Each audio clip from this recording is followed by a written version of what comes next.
Look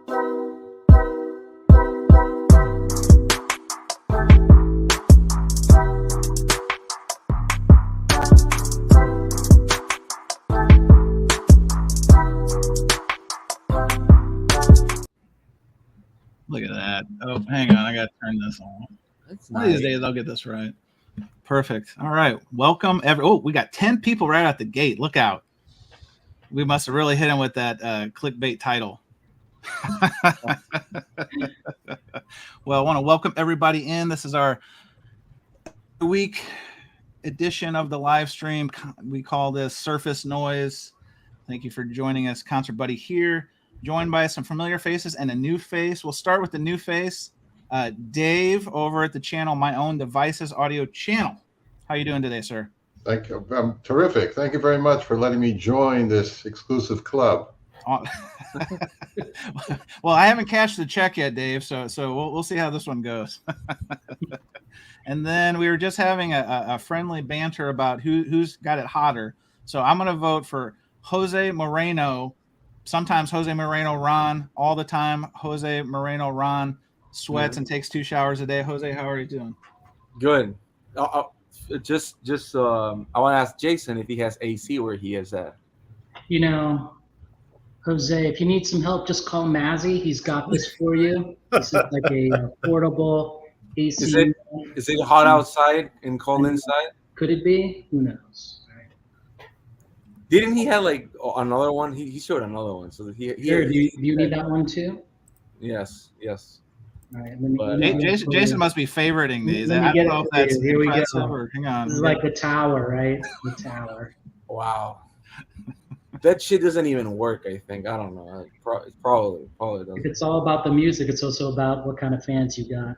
Hey, listen, I love air conditioning. I don't know if I could have lived at any other time without air conditioning, so I can appreciate that. And needless to say, Jason Rojas, 107, was that what you were showing earlier? A little warm for you down there? Yeah, I was just trying to brag to you guys how hot it was here. Wait, I don't know Fahrenheit. Somebody, or I don't know how much. 42 Celsius for you. Oh, see, here he goes. Hang on, now we're getting. Oh no! Look, right now it's 34 here. Oh, so that's pretty good. I don't know what's worse, showing off records or showing off our temperatures. It's actually very comfortable right now. So 73 can't. Well, Arnaldo, I think you win the temperature game. Congratulations, Arnaldo at Fidelius_frequency. How's it feel to be so chill? Well, Dave's pretty chill too. 78. That's actually pretty good. 78. Okay. All right. Now I've got to pull mine out. This is this story of my life. I wait. Let's see what we got here in St. Louis. Hold up. Boom, boom, boom. 76. So Arnaldo, I think. Wait, I didn't even. You win the door prize. Mine. What's mine in Fahrenheit? I don't know. So that's math. That's math. You have to click on the little I button. That's how you switch, Jose. Double it and 30. Double it and 30. All right. You're about like 94, 93, Jose. All right. All right. You go down here where the 3 dots are. Yeah.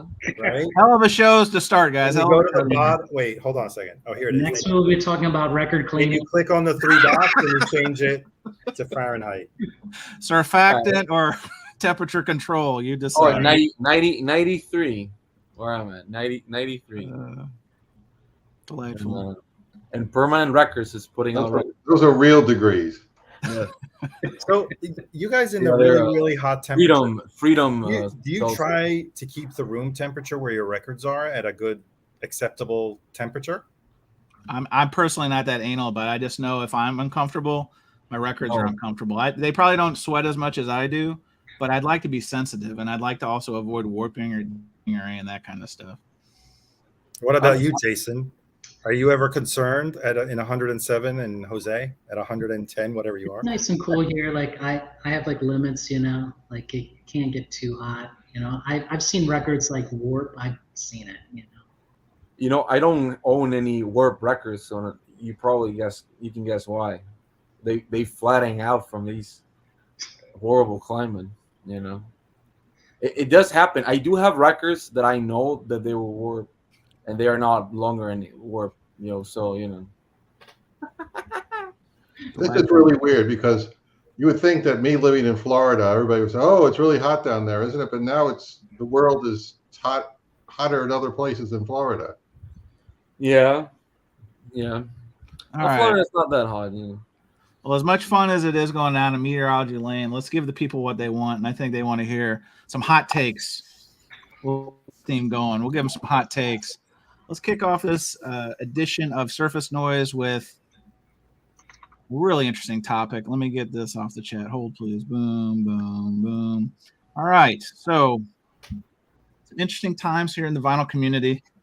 And Jason's laughing, but Jason came up with this one. So, Jason, I'm going to lead off with you. We're going to talk about the reign of terror, influencers and FOMO, and the influence of large vinyl community channels. Wait, no. Let me get one of the records out, and then I'll start. All right. Well, I'll set the table here. He was prepared, but not enough. He wasn't prepared enough. But we'll come back to it. So, I don't know about you guys, but I've fallen prey to this one, and I can even say that in some recent titles, Pretzel Logic, UHQR, that there are some purchases that maybe, in retrospect, probably could have done without. And sometimes that's the element of FOMO that kind of sinks its teeth. Oh, look, there it is. There he is. On cue. On shrink. Yep, UHQR, Pretzel Logic. So what you're telling me is yay or nay? If you look at this cover, what's going on here? He's selling you these hot pretzels. What I'm holding in my hand is not a hot pretzel. Okay? It's not. It's a hot dookie? Is that what you're telling me? It seems like the highs were rolled off. Okay? That was an executive decision, perhaps. Is it a hot dookie? I don't think so. I mean, I think if you love Steely Dan, like, this is cool, but is it great? I don't know. I don't think so, in my opinion. No. I paid $5 for my copy. That's a good one, Jose. Yes. I knew it. Well, I mean, my UHQR, but it's not a UHQR. I mean, you don't get the wonderful box. You don't get the supplemental. Okay. Is there a booklet in that one, Jason? I don't remember. Mine's downstairs. Was there a booklet? Because the booklet is important. It's yes. High value, high gloss, virgin paper. And then does it have an essay from Donald Fagen? Yes, and you're forgetting about the 2022 catalog. You beat me to the punch. You beat me. I was trying to be a good host. Arnaldo was going to ask a question, but yes, the 2022 Jason, please show this for the folks watching this. This is the most coveted piece. Just in case. Just in case. How many of those bastards do you think they pressed? The answer is too many, Jose. The answer is too many. And usually, in my experience, if you have something that's dated like this, you just scrap it. Arnaldo can attest to this. This is a write-off. You have a certain budget. You have stuff you just want to scrap it. It's called E&O. They have a lot of different terms, different industries. But long story short, you budget to get rid of dated materials. And fortunate for us, we still get the 2022 inserts. Yes. But how many? Well, here's why. How many of those are still in print or still available? That's very fair. That's a very fair call out. Well, they haven't released anything worth mentioning, I guess, besides the John Coltrane record. So Jose, we'll get to that one. But back to the topic hand. Dave, have you been subject to making a conversion, a purchase of some sort, record or otherwise, even gear? I know you're into gear. That's related to FOMO or influence, or even a VC channel recommended it that you're like, you know what, I'm going to step over that conversion line and bring it home. I follow quite a few VC YouTube channels, and I've several times I felt slight urges to buy stuff, but I've just been able to resist jumping on the bandwagon with the Cars one everyone was talking about a while back, and the Coltrane and and all these Steely Dan reissues. I've got nice original copies of most all these albums that I'm very happy with. I've got a quadraphonic and a second pressing of Pretzel Logic that I think sounds just great. And I only spent probably $10-15 on each one. And so I have not bought a single UHQR album at all. I haven't. I won't. I don't feel any. I feel pressured sometimes, but I don't give in to it. I just. More power to you, Dave. I mean, I can appreciate that because I've taken the other approach. Oh, here we go. Jason, you got all the You props. must give in. You must give in to now. Which UHQR Miles Davis is that? The 33 or the 45 selection, sir? 45. I like how you still kept him in shrink. I mean, that's no easy task. I know. It's I fun. have all of mine in shrink. Oh, You do. word. Yeah. Well, Jason, you know that you can get rid of that and buy the Vital Storage Solution one.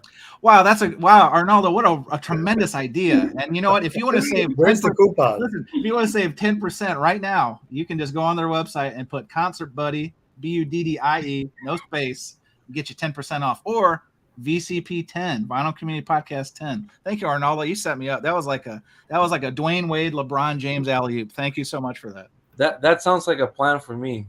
Right? Then there's another special code that I'll tell you off screen where you can get them actually for free.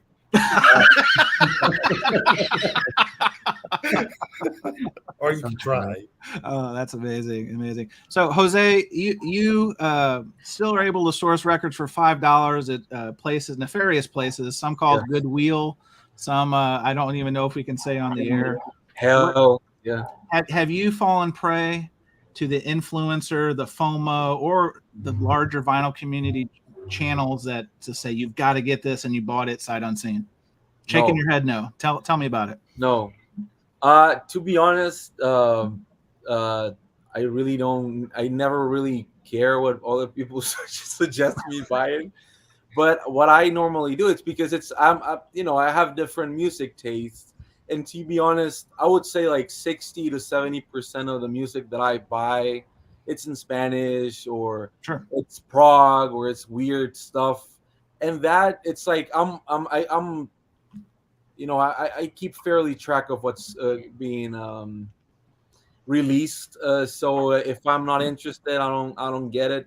But no, really, to be honest, I haven't gone out of my way to get it because somebody else suggested. It's something different when somebody suggests an album, but when somebody says you should get this, I think a little bit about it. I don't know. Well, I think there comes a certain responsibility when you do this, and I'm not talking about subscriber counts. I'm just saying in general, when you're putting yourself out into the email community, I think there is a certain degree of responsibility to not be reckless, to be informative, but also that's why I'm very reluctant to do shootouts. I'll do more of like first impressions because I think that's, to me, that I like. I feel that's more authentic because you don't want to go down the rabbit hole of the Hoffman forums of, well, what kind of gear do you have? I mean, because it can get real sideways real quick. To me, that's not what it's about. It's about how I perceive the music and how I feel the music. And so that's why I'm very careful with my wording on that stuff and say impressions or the reviews. There's people who do great shootouts. David Bianco does a real nice job with what he does. Some people do really nice reviews. Fantana or other guy with like 80 million subs. There's people who do that stuff.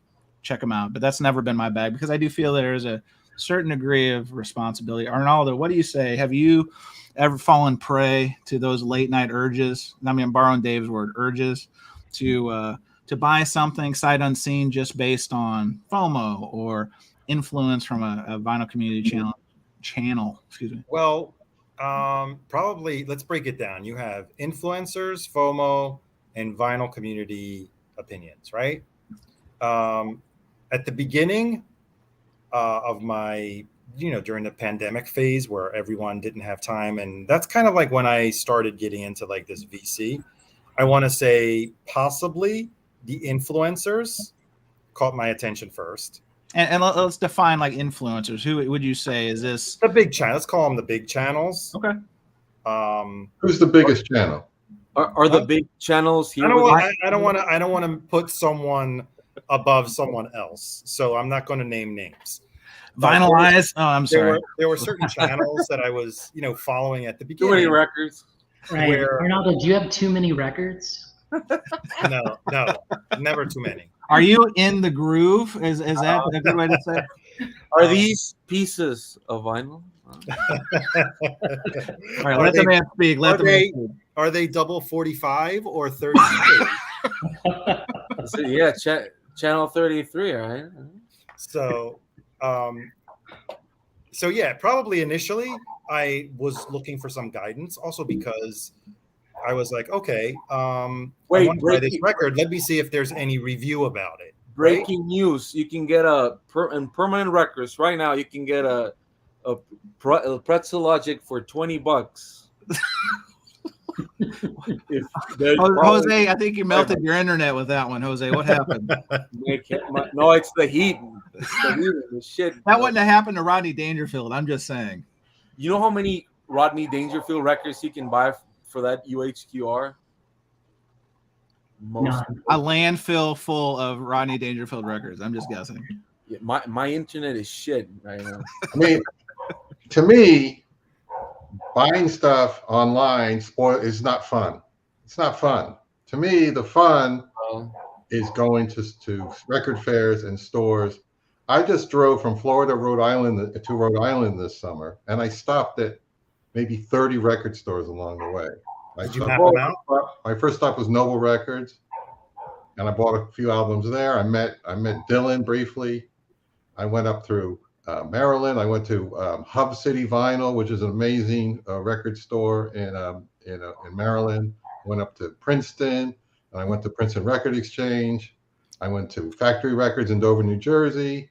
I went to some great ones in Providence, in Connecticut, and Massachusetts. And that was so much fun. It was so much fun.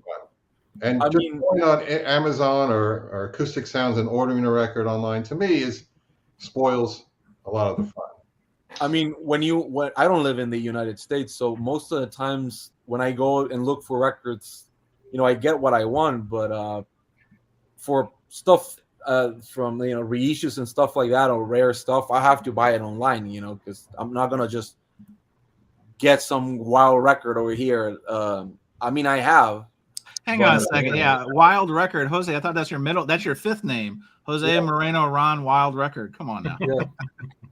It is. But I don't mind buying when I go to the United States, I always try to buy most of the things that I know that I can buy online. But I don't mind ordering online. I mean, Discogs is not the greatest entertainment, but I mean, I don't mind buying new records online, as long as they arrive in one piece. Also, and also sometimes online, I like that if it comes scratched or damaged or whatever, I can have a little guarantee that I might get another copy, or and that's something that I enjoy when I have to buy a record and I take it out and it's warped and I'm already over here. Well, I don't say I never buy records online. I just got a birthday gift card from $50 at Amazon, so I bought records with it. But no, I totally understand what you're saying, Dave. I enjoy flipping through, especially if it's a new store I haven't been to. I enjoy flipping through the bins and seeing what I could find, because when it comes to used records, there's nothing better than seeing the record in person, and if they have a listening station, also listening to it. I've been using the listening stations quite a bit, and records that before in certain stores I would just visually inspect and say, oh, they look okay. When I brought them to the turntable and I listened to them, I was like, in this condition, it's not worth this price, and I just put it back. So yes, I do totally appreciate the retail, the physical retail space.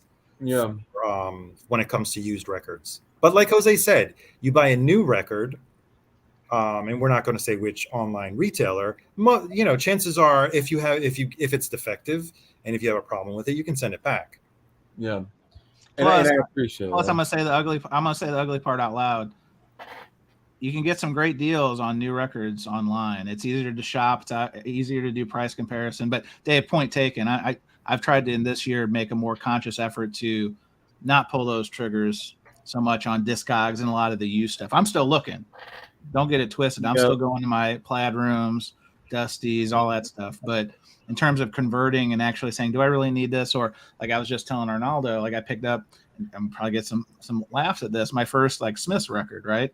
Because when I see them at the fairs and all that kind of stuff, they're usually priced where I'm not really comfortable, but I've kind of accepted the reality of what the price points are. So now I'm kind of looking for top copy. So, anywho, all right. Well, go ahead, Jose. I would say that, for example, I buy a lot from Permanent Records. They have a good Instagram. Yeah, that's Instagram. Lance. Yep. And the reason that I do it is because I can actually see the copy that I'm buying. And they normally, if it says VG Plus, it's probably a near mint. Like they undergrade.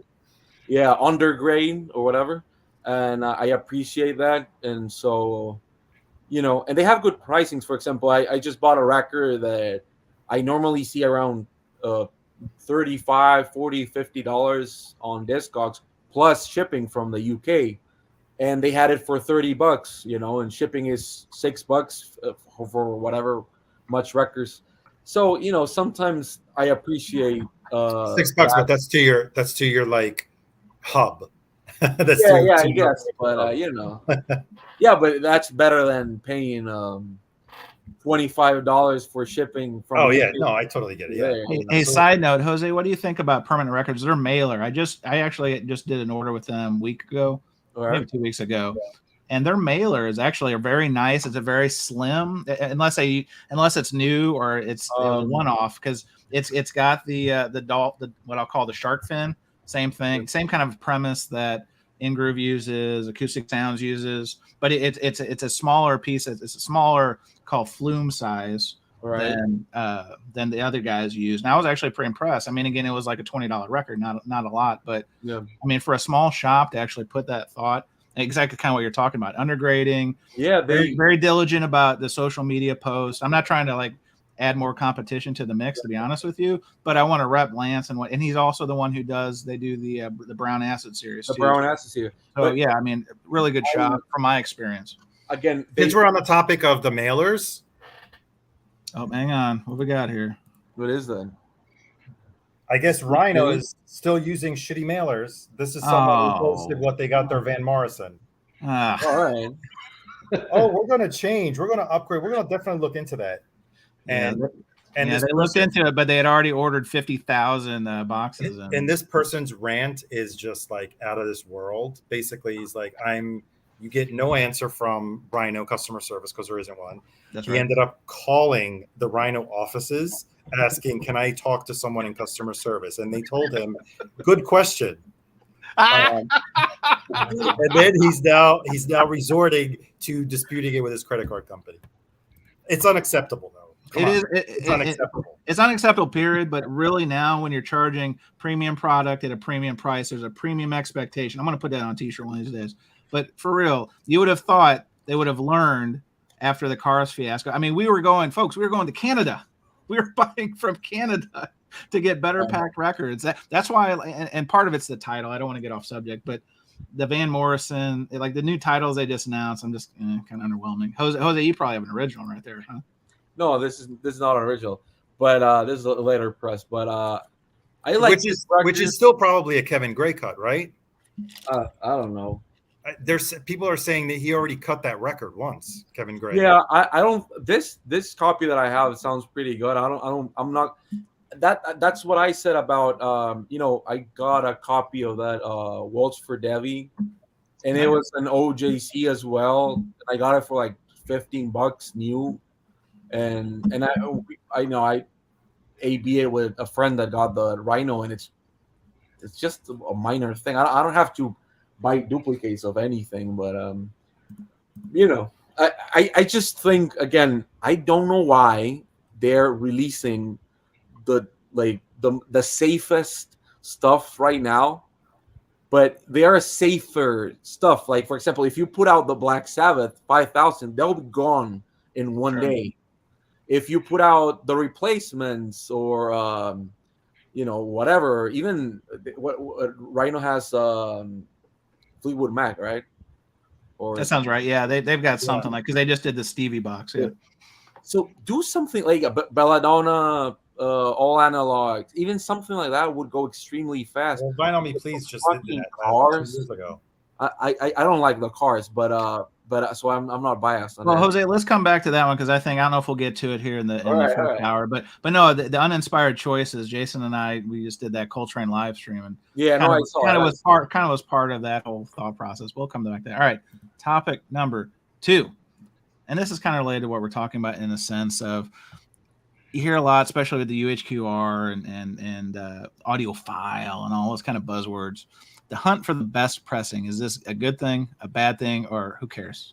Arnaldo, we'll kick it out with you. What is your thought about, I guess, in a way, and we'll kind of get into having multiple copies, but do you have a top copy?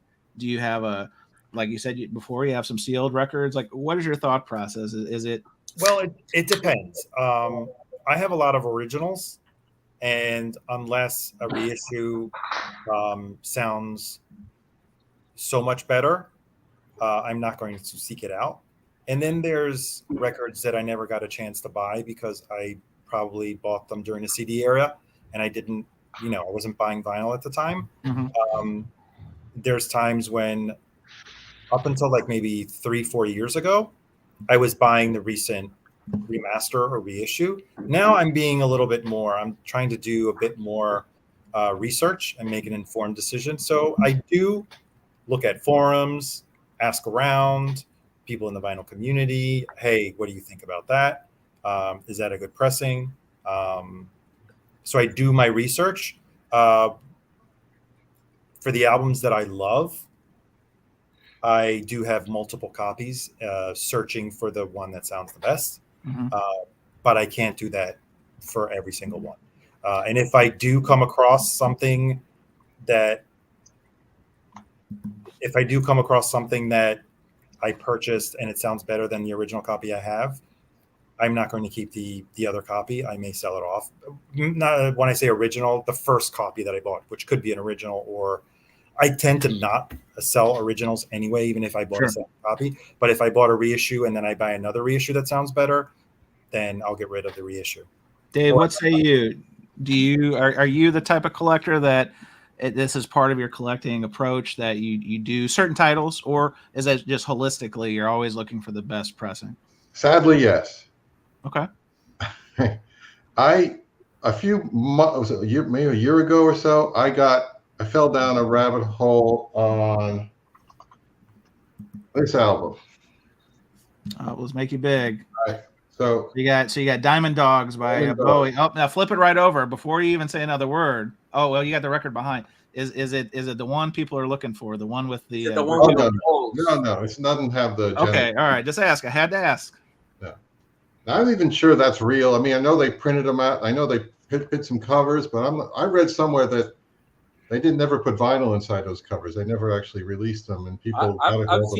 I've seen a couple of those in record fairs. Right, but this is. Would you consider the one you have right there a top copy, Dave, or this is the first one I bought, and this is you see the Best Buy on it. Yep. This is from 1980. Now the album came out in '74, and it's the Black Label RCA, right? Mm-hmm. That's not the gatefold, right? No, not the gatefold. So that's a best price. I probably picked it up for $10-15, right? And it sounds very good. And then I said, you know what? I need to get the original. So I was at a record fair a few months ago and got a original from '74. Is that a US? US. And they sound exactly the same. Really? And I'm looking, and reason is that it's a muddy sounding record. It is not, it is just a kind of dull, kind of muddy sound to it. And I was just like, it's gotta be a better copy out there somewhere. And I read the Dead Wax, and it's basically the same thing with the old thing scratched out and a new number right on. Wow. 1980, the 1980 one, sorry, is scratched out, same Dead Wax as this one. So they use the same, metal, whatever, right? Mm-hmm. So they're exactly the same. So then I said, how about if I get Here we go. the 180 gram reissue with the genitals intact? Yes. Restored. Cross that off your bingo card. There we go. Yeah, let's go. That's some nice balls. There you go. Okay, listen, I just see the tip there. That's about it. All right. This sounds worse. Uh-oh. Oh. You're telling me the 180 gram didn't make one lick of difference? It was worse. It actually, on the song Diamond Dogs, sound, you know that sound when somebody's like messing with a microphone and it rumbles? Yes. It picked up some of that in this. It's like he's handling the microphone, and you can hear rumbling of a very low frequency rumbling times during the song. It's very weird. But this is by far the worst one. Now people say that the British version is the best one, but I think they're a little pricey. I haven't got a hold of one of those. Maybe I'll just stick with what I got and move on. And just move on. I mean, I'm gonna play Devil's Advocate. I'm still sensing you're still looking for the top copy on that one. Is that safe? If I can find a reasonably priced British import, first pressing, I would consider it. But it's one of my favorite Bowie albums, and it's kind of underrated. Everyone just talks about Ziggy Stardust and Hunky Dory. No one. Oh, Diamond Dogs is one of my favorite. People don't talk much about Aladdin Sane or Pen-Ups or this album. But it's a terrific album. It's one of the first. I think it's the first Bowie album I ever bought back when I was a teenager. But it's a terrific album. But it just sounds very lackluster. You just have to. You don't buy it for its sound quality. You just buy it for the awesome songs and. For sure. But yeah, I went down the rabbit hole. I have a few other examples, but I often will buy. I'll buy the reissue if I can't find the original, and then eventually I find I bought the reissue of New Order's Low Life. Sounds fine, but then I found a original. It sounds better. So it's more dynamic. It's louder. The bass isn't as deep as the reissue. The reissue's got better bass, but the other one, the original from '85. Is much more dynamic and and exciting to listen to. But anyway, I'll do that, and I still hold on to both. I know Arnaldo says he'll just get rid of the one that the reissue. Well, I originally got the Joy Division Unknown Pleasures, the remasters, which actually sound very good. That's what I got. I just picked that up. Then I happened to pick up an original copy, and I could tell the difference. Have I sold that one yet? No, I have not, because it sounds good. It could be a player copy, and I'll cherish my original. So, my Amazon gift card bought that one. There you go. It was, how much was it? $26 or something. And they did a great job. Even the cover is textured. Yeah, it's got the textured copy. Yeah, it's great. Well, Jason, why don't you weigh in here? Explain your methodology, your approach. Are you looking always for the top copy, or are you looking sometimes for copies that are going to sound like buttholes, and that it's just more of the allure of limited or story or whatever? How does your focus come into view? I'm just very curious, because let's take this one for example, right? This is a very infamous record. What record is that? Can you explain for the folks? Hey, what's that album? What album is that? It's made by these guys from England. They never made it, and this is why. So this is Sgt. Pepper's. I have to discuss for the viewing audience at home. Is that Frank Zappa? No, I don't think so. Yeah, that's for the money, right? Yes. So the thing is, if you want the best copy, you have to go to Abbey Road to the tape, right? You have to go to the tape vault, and you have to go in there, and you just have to get it, okay? So this is the true, best sounding when you get the tape. Okay. It's like you're showing off now. Did you get that from Framer? You got Framer? Framer? Did Framer had it in his vault? This is Framer Jr. You're talking to, Jose. Let's get it right. So no, this is the 50th anniversary CD version. Does it sound good? No, I just got it today, and I don't have a CD player. There you go. But you bought a CD box set? Yeah, I got a good deal for it, like $60. It's great. It has an amazing booklet. It's a good sounding record. Man, yeah. No one liked my joke. You have to go to the tape source. Man, this is a tough Thursday. Jeez. But then you got to buy originally, it did come from the tape, right? Yes. Yeah, the It wasn't MP3 recorded. It wasn't recorded on a drive. It was recorded on a tape. So originally, everything came from a tape. If it was, All right, Chance, you can make me small. The joke is over, man. Listen, don't forget to tip your waiters and waitresses. Wait. Jason's trying out new material this evening, guys. Come on now. Nancy laughed. You know, I thought he was in a car crash earlier. There was some line. he I was- didn't even know what he was saying. So I'm glad I'm glad Norman, you're still with us. he Thank was you. having a stroke. He was like, he was So, but to circle back, so Jason, so I know you're making a joke of it, but how do you lean into? Are you always looking for top copy first, or does it really case by case? I mean, how do you approach that? I'm just more curious. So if I can find the original, and again, like I'm just want to compare them, you know. Dave, for example, like those Bowies, like when I started getting into like country of origin, and you know, sometimes country of origin is not always going to be, you know, Right. work, you know. Sometimes there may be a better pressing. But I bought all the David Bowies, you know, and compared them, like especially like the one you don't care for, the Ziggy Stardust, right?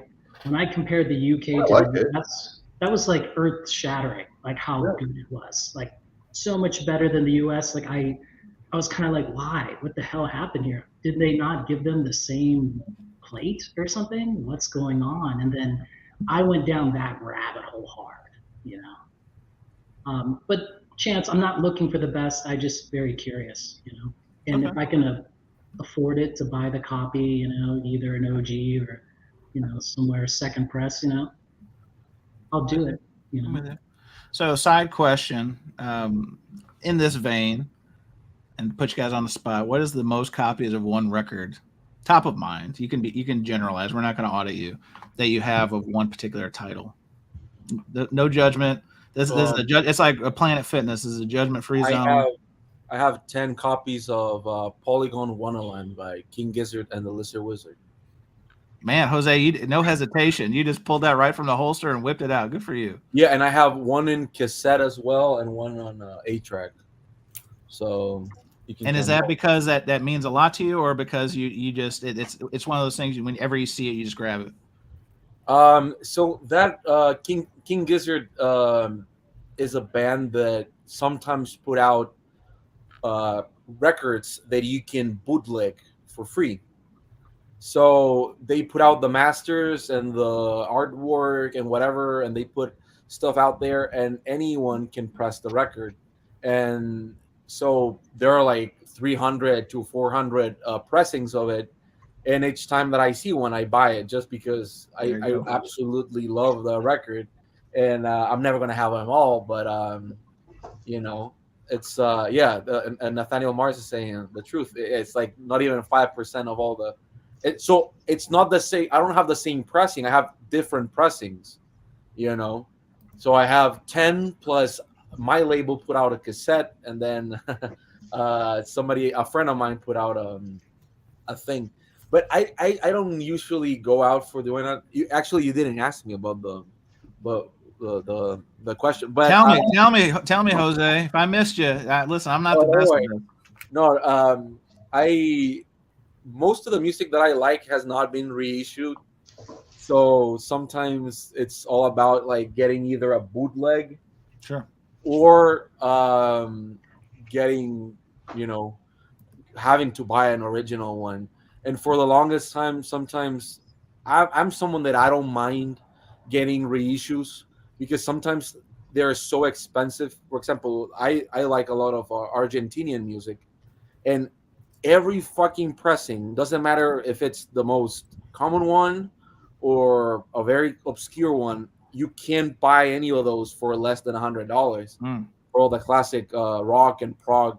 So it's insane for me to think, but the reissues are like $50 each, so they're not even cheap. So sometimes it's like, man, like I really like that record, but I don't know if I should buy it for $50 or $350 plus Argentinian shipping, which is like $40. Sure. So it's a weird case by case. That's safe to say. So I really enjoy music, and sometimes I get shitty I get shitty copies of stuff, but I try to enjoy them. But for the bands that I really love, I do try to have the original ones. For example, I have here Swans. I don't know if anybody here is into Swans, but this is a reissue of Children of God. And the reason I got it was because I had such a crazy time finding an original one. This is on Caroline. Then you buy it, and then I don't want to take it out ever and just play it, because I spent so much time looking for this in a perfect condition that I enjoy having a reissue and just playing the hell out of it, because it still sounds good, and it comes autographed by the artist, and so it's nice to have reissues of things you love. I'm with you. Oh, my camera froze, right? Oh, you're good. We still see that beautiful face, Jose. Don't worry. Right. Dave, what about you? On same question, top of mind. What's a title that you just have? All right. Buku Dolores copies of. Is this lame? No. Oh, good record. I own the record. Well, tell us what you have, Dave. Joe Jackson's Body and Soul. Okay. I might have 5 or 6 copies of this because it's dirt cheap, right? You can get them for $5, and I keep trying to find cleaner and cleaner copies of it. So because it's cheap, and I think I've got I don't know which one this is, but I've got some my first ones are a little beat up. I also got a few Yes Fragiles. I was trying to find I got it, but I found they're cheap too, but I found the Plum Label one, and then I'm done. So, the Plum Label is a British import, and that one sounds amazing. So I'm done buying those. But Patrick's taking to the carpet, Dave. He says, "I have an intervention test pressing. If Body and Soul sounds amazing." Yeah, I think I own that record. I never played it. Oh, it's a great album. It probably is, yeah. No judgment, Dave. You like what you like, and if people don't like it, tough cookies. One of those test your hi-fi systems albums. You know what I mean? No, I know it's isn't that reissued on Analog Productions or something like that? I remember seeing that. I don't see the point. It's just, it sounds the original sounds fantastic. Jose, are you filling up the peanut gallery with this language that only a few of us understand what you're saying? Come on, man. Andrés, esa caja buena digital, pero no suena nada mal. It's not for everybody. Is that what that means? No, he was talking about Soda Stereo. Is this a digital recording? I think it might be. No. He was asking about another band called Soda Stereo, and there's like a box set with all the records, and I was saying that it's good because he asked in Spanish. They're being real covert in the gallery on us, guys. They're talking. Yeah, they're talking their native tongue, and then they're humoring us dummies with the English over here. Yeah, but but that's the thing about that's something you don't have in the English speaking world that you should be thankful for, is that the greatest records and my favorite type of music of all time, it's somebody just called me fat. I don't know why. What? Chansey or whatever. Well, anyways, Chance did not call you fat.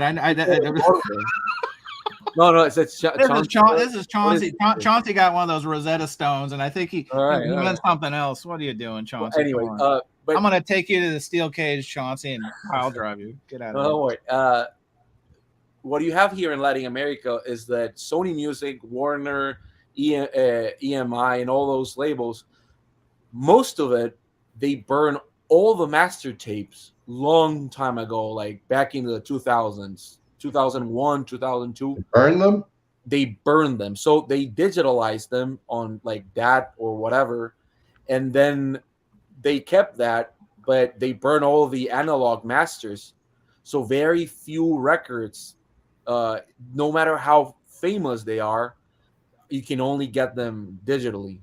So that's the weird stuff about collecting music from over here, is that either you get like a horrible G+ copy, or it's just something that you guys over there don't have to worry about, I'm with you. Yeah. All right, Jason, coming at you, coming in hot. What All right. is the title that you've just got too many copies I of? think everybody knows which one, right? Let's just show it. Okay, so Coming at you. this is way too many copies. Okay. Hang on, did you put notes on there? I mean, look, what are you doing? Is that Yeah. a photo? Yeah. And I put text so you know how crazy I am. So this is Led Zeppelin. Preparation H, my man. Yes. Wait, I can't corroborate. I need to see the pressing. Where is this? What is this photo? I don't know, man. Is it What is that, your Instagram? Red Zeppelin? Is that what the band is called? Is this the first this album? band is like Led Zeppelin 1. They were like, an overrated band. Oh, it's the And- UK first. Yeah. I knew you'd find a way to put blue turquoise into this conversation somehow. Of course, Jason. why not, man? Inevitable. Like Thanos, it was inevitable. You know? So are you telling me you don't have the reissue that came out like a year or so ago, like 2? Do you want me to get that for you? It's actually here. All right. It's actually over here. Because it's not on a photo. That's why I'm asking. So you because probably I just got it lately. I wanted to compare it, and then Is it the one that has like the extra record? No, I'm No, for I did sure not buy that one. That one's not worth it. No, because Yeah. I am curious about those outtakes.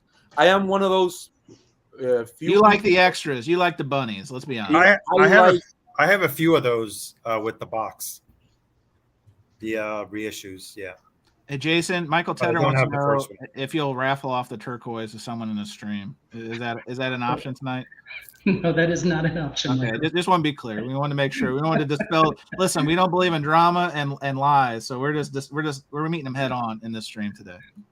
But I mean, that's a copy. Like I was so into that record. Like similar to Jose, he can't listen to Dark Side of the Moon like this Led Zeppelin one. I cannot. Like, what am I doing? It's just like. But I did listen to that reissue. Like, haven't done all the comparisons, but like Dave with the Diamond Dogs, the Bowie, the reissue was not good. So I was a bit perplexed, All right, Arnaldo, you're next to the plate. Well, Guilty pleasure. What we got here? No. Roxy. Oh no! It's Brian Ferry. So for the people watching the live stream who have no eyes, they're born without eyes. What is that title, Arnaldo? It's Avalon by Roxy Music. Excellent. And I don't know. None of the. I have a first US, which is the one that I prefer. Then I have a 2001 UK. Then I have the one that came in the half speed box set. And then I have the half speed that came out a few years ago. Is it easier to ask which ones you don't have at this point? Is it? I don't have an original UK. Okay, fair. I have a 2000 UK, which some people rumored it was cut from analog tape. But it was not. I don't know. I never found any reliable source that said that it was. I don't think you could get a bad copy of Avalon because it was recorded so well. None of these sound bad. The two half speed were both cut by Miles Scholl. And some people were saying, they want the recent one sounds better than the one that came out in the box set a few years ago. And he came out and said, I cut the recent one on newer equipment and it'll sound a little bit better, but not by much. So if Miles Scholl was saying that, then do we believe him? I do have 4 copies of the first Roxy Music, but I don't have. Actually, I'm sorry, guys. It wasn't Miles Scholl. Who's the other Abbey Road guy? Sean McGee, I think. Look, this record's dedicated to I think, Susan. yeah. So, but my favorite one, and Framer did a shootout between the UK and the US, and he said the US sounded better based on a couple of things. It was cut by Robert Ludwig. It was mixed also by Bob Clearmountain. So all of that was done in the US. But he wasn't going by that. He was just saying that the UK one sounds a little different, but he prefers the US version. it's more musical to him. And that's what it really comes down to. I mean, if you like more detail, you may like one copy versus another. Sure. Same thing with the Pretzel Logic. There may be some people that prefer the clarity over the top end, right? So some people will say, and I've read some reviews that say, I prefer this one over the original because the other one is too bright, it's too brittle, whatever they call it. So it only comes down to what you like, right? Yeah, I never. That's why I never follow like what people say. I've listened to that Beatles MoFi box. I think it sounds good.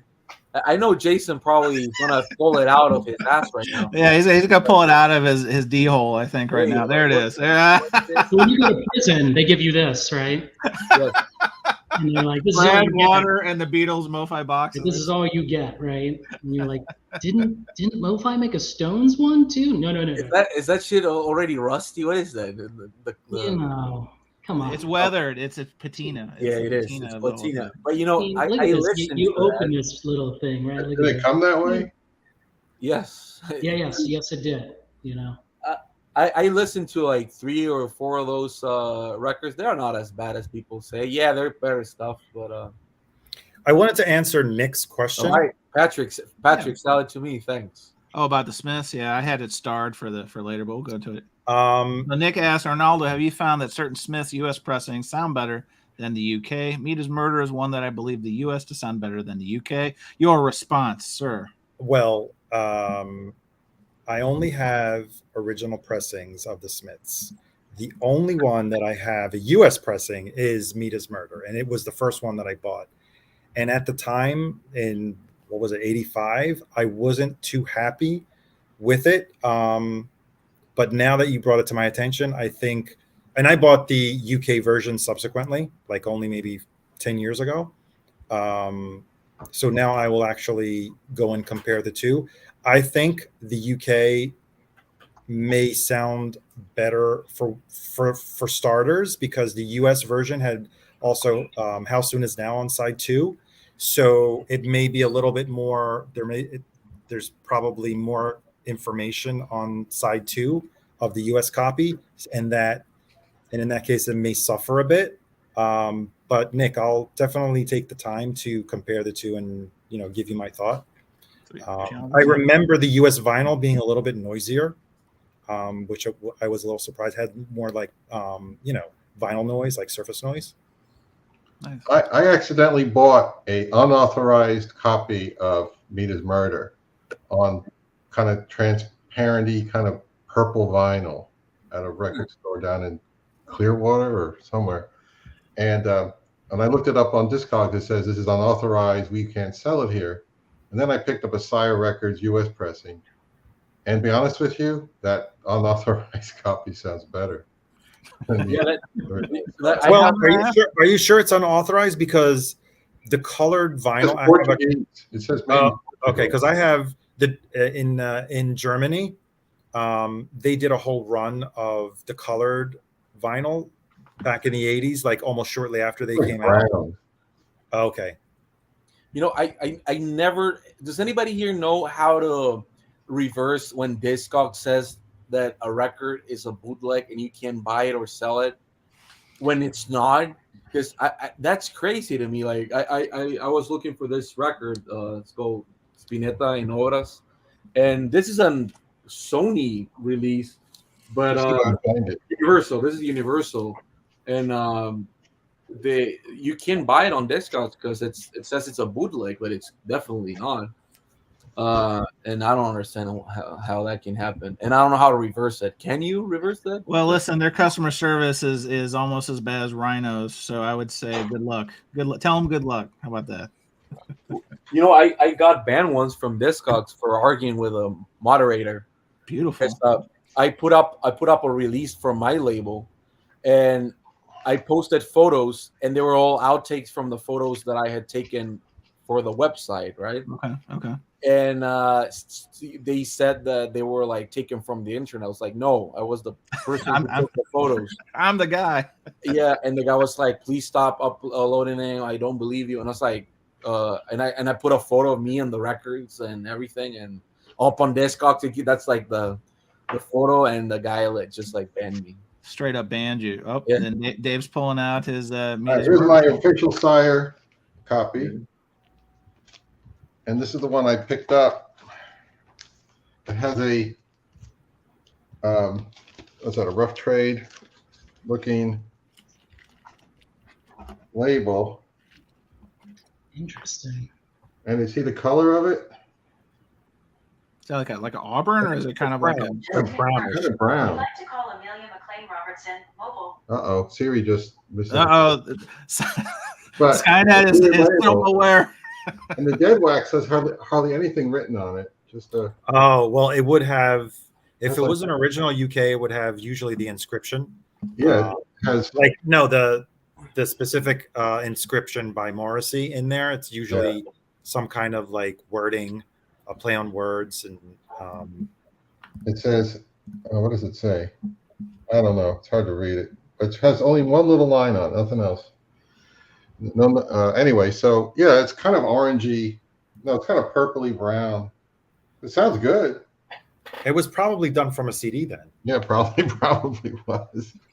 All right, well, let's put this one home. We're running up on the hour mark, so we're going to close the pod here shortly, but we'll keep going with the freestyle as we normally do. But you guys are going to shame me, and you guys are going to call me Patrick Bateman. But the record that I have the most copies of, Genesis 1980. Genesis. close, very close.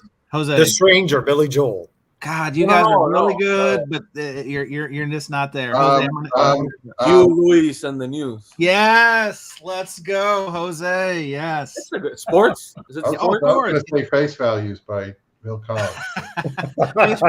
Mazzy's favorite record, I think, is that Phil Collins. No, yes. So when I was burgeoning in my record collecting pursuits over a decade ago, I had it in my mind that I was going to, because I was seeing it everywhere, and it was like my favorite album. In fourth grade, I was Huey Lewis for Halloween, so I have a personal attachment to the material. And What did you wear? Just a jeans jacket? I wore a blazer, and I had I had a mullet. I literally had a mullet. I had slick back hair. We were financially challenged. We had to be resourceful. Yeah, and jeans and like some Nikes. But no. So early on, I thought, oh yeah, I was seeing it everywhere, and I was buying it 50 cents, $1, and I'm like, I'm gonna get every copy, and then I'm gonna have a monopoly, and then people are gonna have to come to me, not realizing that they sold millions of that record. And then when I finally figured that piece out, I knew it was the unattainable. But you bet your bottom dollar, boys, I ordered that 40th anniversary. That's table green coming to me next month. So I'm not stopping. I've already got about between 11 and 15. I have to count. They're in a lot of them are in boxes right now. But I got that pool table green coming because one of my favorites. That's a really cute story, though. I could see you collecting, going to store. Fourth grade, you said? Oh well, no, not to blend the two. So for Halloween, I was Huey Lewis, but then when I started collecting records over a decade ago, anytime I'd be at the Goodwill or whatever, and I'd see it. So you made this choice as a grown adult. As It's not so cute anymore. I'm sorry. Scooter as a child, but yes, I cannot. I'm George Washington. I cannot tell a lie. Yes, as a conscious adult, I made the decision to try to get all the copies without thinking that, oh yeah, they sold millions of copies. So like anyone else, I have copy and shrink. I've got the hype sticker with the amount of records sold. I've got, foreign countries, etc. But you think that record had a little boom when that movie came up? You think it probably a little bit, but that was kind of like a dark movie, so I don't know. So Jeffrey Beaumont asked, how many mobile fidelities of Huey do I have? Only one because They actually made one. Yeah, they did. Wow. 1980. They actually made it, I think, the same year or at least a year after. Sports? Sports. Yeah.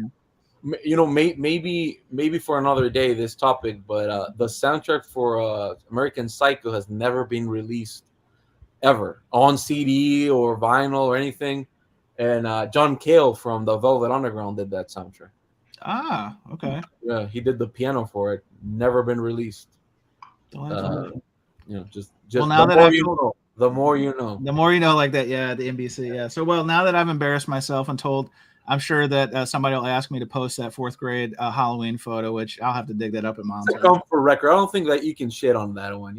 Listen, I haven't met somebody, and well, Jason Rojas, maybe he. I think. Are you going to take a giant steamer on Huey Lewis Sports? I'm just waiting for your upcoming video on that anniversary. First impressions. Well, listen, I'll be in the new house by then, and I'll just hug that pool table green, and it's gonna be a great night when that Please wear a vest or like a blazer. I'll wear the blazer. I can't grow the hair anymore, but and go to your local pub to record it. a little sports bar. Yeah, that's funny. All right, boys. Well, let's wrap up this part for the pod, and we'll keep freestyling. But had a great time again. Now some more embarrassing fodder for people to make fun of me about. This is Concert Buddy wrapping up Surface Noise. I want to thank my guests again, Arnaldo. You can catch him at the YouTube channel Fidelius_frequency. Thanks for joining us. Thanks for having me, Chance. Jason Rojas, UHQRRRRR. You want the best pressing? Go to the tape vault and try to get that tape. Okay, you don't have to have the tape. You should just get the tape. Kremer Jr. is signing off. Nice to join us. Dave, new to the program. I appreciate you reaching out. I'm glad you could come on and join us. Dave's channel is My Own Devices audio channel. Thanks for making the panel, and we'll keep going after this. Just to let you know. My pleasure. Thank you. And then Jose Moreno. Jose, we've shamed you into dropping some of your other names. He's just going by Jose Moreno today. Jose, thank you for joining us, sir. Thank you for having me. All right, cool. Fun times. Yeah, so Huey Lewis. All right, well, we didn't get to probably the most controversial question that we had. Why don't we just kick off with that? Because I thought this one would be a very divisive question that Jason came up with. Let me find it. Hold, please. Banners. All right. This maybe this will be a B-roll. Maybe I'll put like a midweek pod if this one gets a little hot and heavy. But the question is record collecting a healthy hobby or dangerous obsession? Yeah. Jason, we're gonna kick off with you. This one might be tinged in personal connection. Okay, breaking into I think Abbey Jason, Road vault. I think the answer is self-evident with Jason. Breaking into an Abbey Road vault is a crime. Do not do this. This isn't Mission Impossible, right? I am not Tom Cruise. Okay. You're not Ethan Hunt. Is that his name? Right. So I'm kidding here, okay, folks. Like, these are jokes. Jason is trying again. Jason has moved, and the comedy store is open this weekend. No, but overall, kidding aside, where would you land on this one? Since you did pose the question, Jason, do you think is it case by case, or what do you think? Can you put up Jeffrey Beaumont's comment? There we go. So Jeffrey's on the side of healthy obsession. He just went the politically correct route and just matched them up. Wait, can I get a? No, this is not it, right? I want to get a Twin Peaks. Are you trying to do a whack-a-mole? This is a fail. Yeah, but with a Twin Peaks record. But to answer the question, I mean, it can be a healthy hobby, unless you're going to miss, certain family important events because you have to be home when the mailman comes. Hang on, so you're saying I need to cancel my family vacation October to see you guys in New York? Is that the one you're sending me, Jose? Yes, that's the one. Hey, people are saying that repress it's pretty good. So. I'm waiting. It's in my cart in Amazon. I'm waiting to read a review. Listen, guys, side conversation. What are you talking about here? What's going on here? Pull it out again. Pull it out, Jose. I'm not even gonna make a joke. Pull it out. Did it? No. Nope. Shit. All right. I'll flip aside. This guy. Did it? Is this it? Is no. The Elephant Man? Oh my God. That's the other Lynch movie. Sorry. Yes. This. So Jose's only proving that his record collecting is a dangerous obsession here. Okay. Easily. Jose, who did you have to cause bodily harm to get that record? No one. I as a good boy, I bought it for $5. Yeah, your Jose, $5 that's gotta record be your go-to answer. You're not buying all these records for $5. Get out of here. He gets Tracy Chapman for $5. I did. $5. Look, the other day he's going to find a light. Rodney Dangerfield, a corpse for $5. Come on, man. What's going on? Yeah, I did find the other day loaded first press for $5, and I remember sending Jason a photo. But it's all about balance. Hey, listen. All about balance. Arnaldo, what would you say to this question? I mean, is record collecting? Hang on, Dave. What do you got here? All right, see that price tag? $3. Oh, what is that? Oh, is that a Luddy? No. Okay. It's a 70. It's a 75. Okay. All right. Yeah, But Still good value. Still good value. It's clean for $3. So all right. So I got this. lucky. Jose, don't fall. Jose, that doesn't look safe. Do something else while I do it. But, Jose took the Ethan Hunt challenge, Jason, to heart, and he's trying. I won't find it right now. But I did got another Tracy Chapman for $5 the other day. Jose, Looks like he's got a Nick Drake there. I think Jose has no, one of it's everything at this point. Well, this is a original U.S. Pressing of Nick Drake. Nice. But this is Boris, Japanese band, and they recreated the artwork perfectly. Yeah, this is a noise record, but they did like full justice to it, and I like it. That's a double. Oh yeah, a double neck guitar, right? Yeah, but it's a bass and a guitar. Jose, we got a challenge thrown at you. The gauntlet from Record Hound. He says, I don't know. Can you find Rodney Dangerfield's 1960s LP on Decca? Is it a Bernie Grunman? You tell me, Jose. No. It is. Look, mastered By Bernie Grunman. by Bernie Grunman in Los Angeles. Listen. Those albums after our last show, Jose. When they went from a median on Discogs from $1.95 to $2.13. That's called moving the pulse. You know what's the thing? I'm not saying that Bernie ever did cocaine, but I wanna sincerely, with all my heart, I wanna think of Bernie Grunman snoring cocaine and cutting this shit, like laughing, like hysterically, like. To be clear, the Concert Buddy YouTube channel has never endorsed Bernie Grunman doing cocaine. This is just speculation and fodder. I just want to be clear. So, Casablanca was doing Kiss records and Rodney Dangerfield records. And Donna Summer, right? Donna Summer. Yeah, Donna Summer, yeah. Boom. What's up? So anyway, Arnaldo, somehow we got detoured, but healthy hobby or dangerous obsession? What say you, sir? Dangerfield. Or Dangerfield. I think any collecting can become a very dangerous obsession. That's in general, whether you're collecting comics, records, baseball cards, right? Record collecting, I don't know. It's kind of hard to say one or the other. I like to look at it as a healthy hobby. So do I. And I try to contain myself. Do you resist the urges? Again, Dave brought that word into our. I've become a lot more. I got more to say on that. We'll come right back. I've gotten a lot more selective when I'm browsing through, record shops for, used bins, and I know, and I ask myself, do I really need this, right? Sure. Or is it just going to take up space? I'm going to listen to it once. I like one or two songs on it, and sometimes I may even already have the CD of it. So I'm like, and I haven't pulled out the CD in probably 20 years. So do I really want to get this? So yeah, as a matter of fact, many times Walter's telling me, he's like, oh, you didn't buy anything? I was like, there was nothing worth it, That's how my wife is too. She's like, you just spent 15 to 20 minutes in a record store. store. I'll spend an hour at a store. It's like, and you didn't buy anything? Yeah, that restraint is actually something that is in my lexicon. So Dave, tell us more about those urges, please. All right. One thing where I live about 40 miles from Jacksonville, Florida. And the area around here is a nice, good vinyl community, very healthy, active vinyl community. There's record fairs every month. Mall walkers, all that kind of stuff. No, I mean, like. Oh, you said healthy. I'm sorry. Yeah,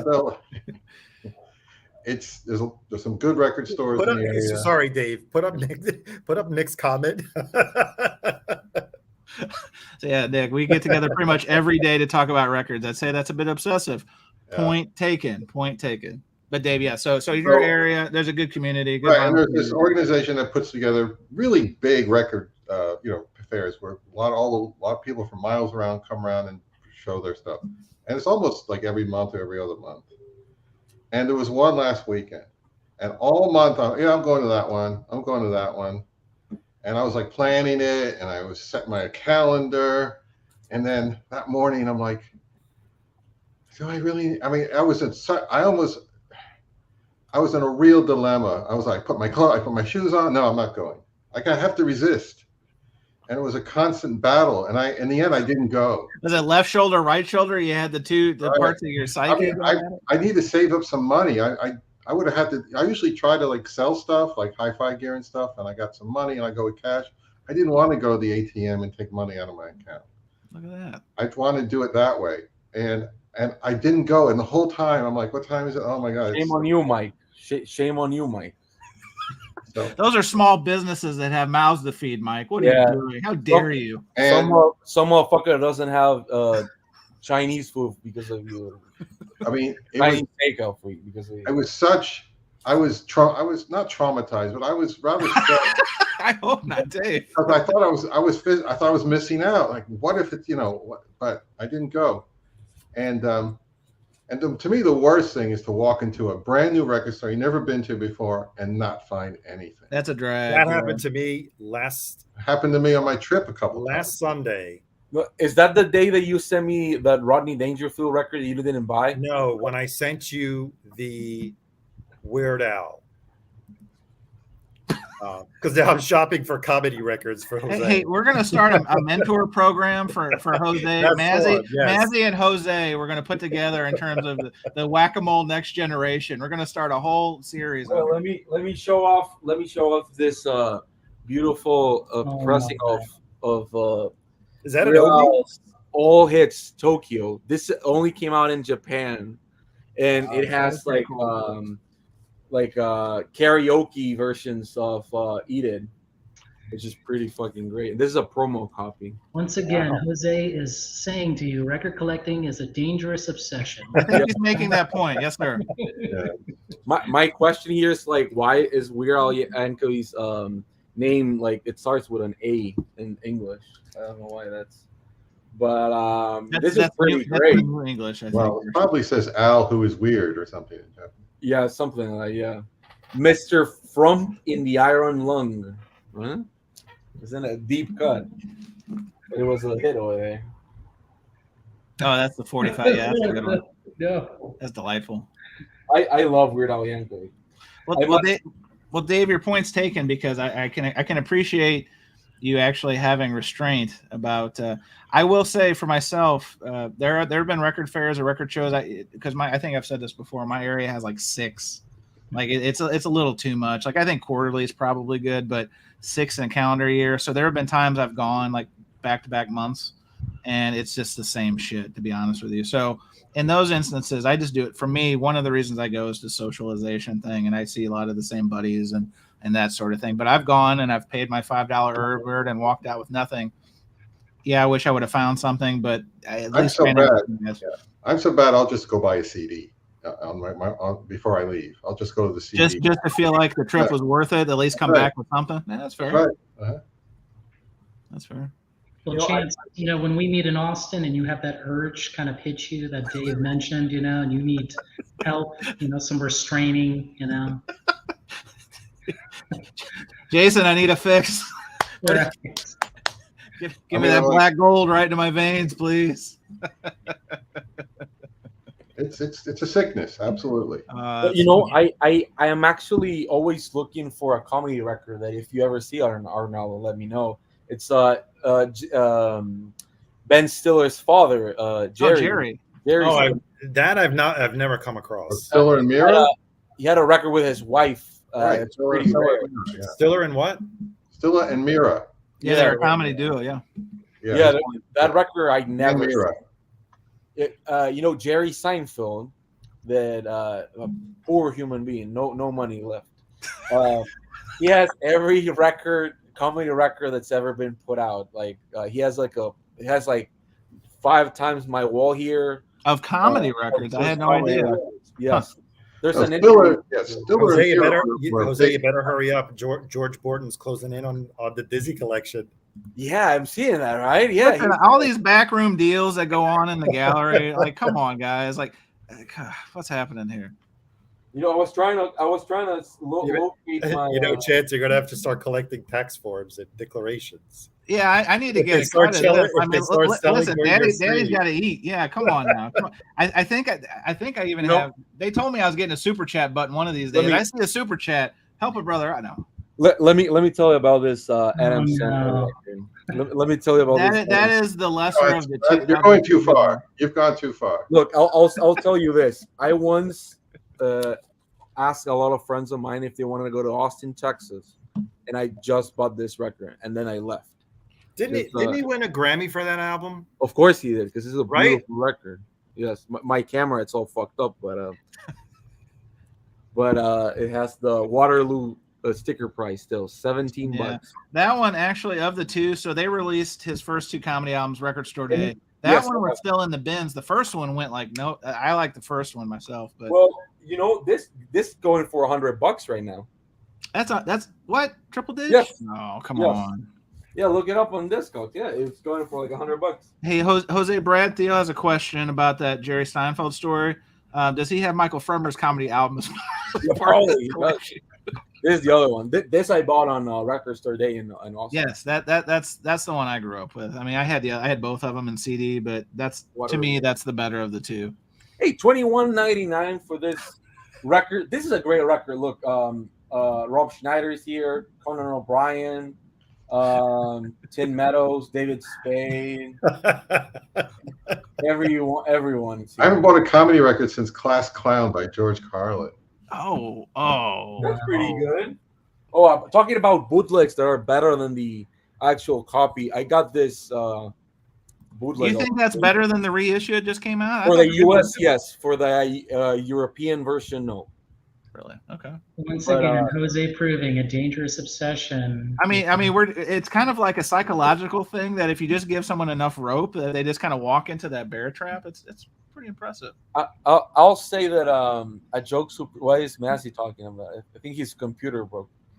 But I've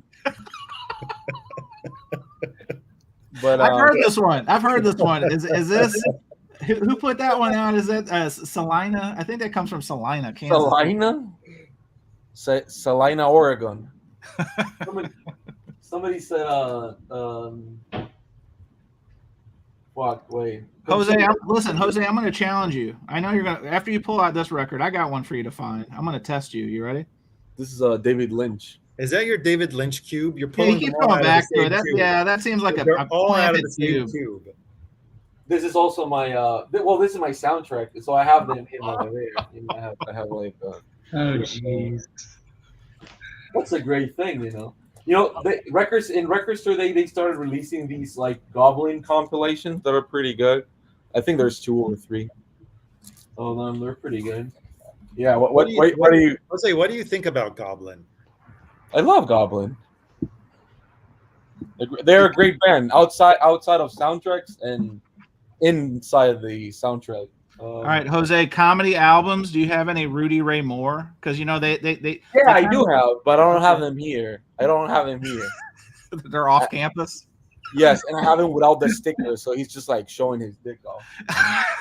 Among other things, yes. Well, you know, because you know when Eddie Murphy did that Netflix like documentary about him, I went to they reissue it. Well, they reissued it, but it's funny. I went to I have a local honey hole store that has so much like it's crazy. Like we talked about it, I think last show, and I went and bought all of them. They're all like $4 or $5 a piece, and I literally had a big stack, the entire Rudy Ray Moore collection. Nice. The counter is like, "What do you do? Like this? Did he die or something?" I'm like, "No, they just put out a thing on Netflix." And that's great. Yeah. Hey, you know, can I share something? Absolutely, Dave. You know, talking about this album, people talk about this album all the time, right? But they never talk about the artwork. I don't like the art. And I was an illustrator for 20 years, and I worked in the record industry, and I did album covers and stuff like that back in the 90s. And I knew a lot of illustrators, and I lived in England for 9 years. And people don't talk about the gatefold. But I knew I was friends with David Juniper, the illustrator who did this. Oh.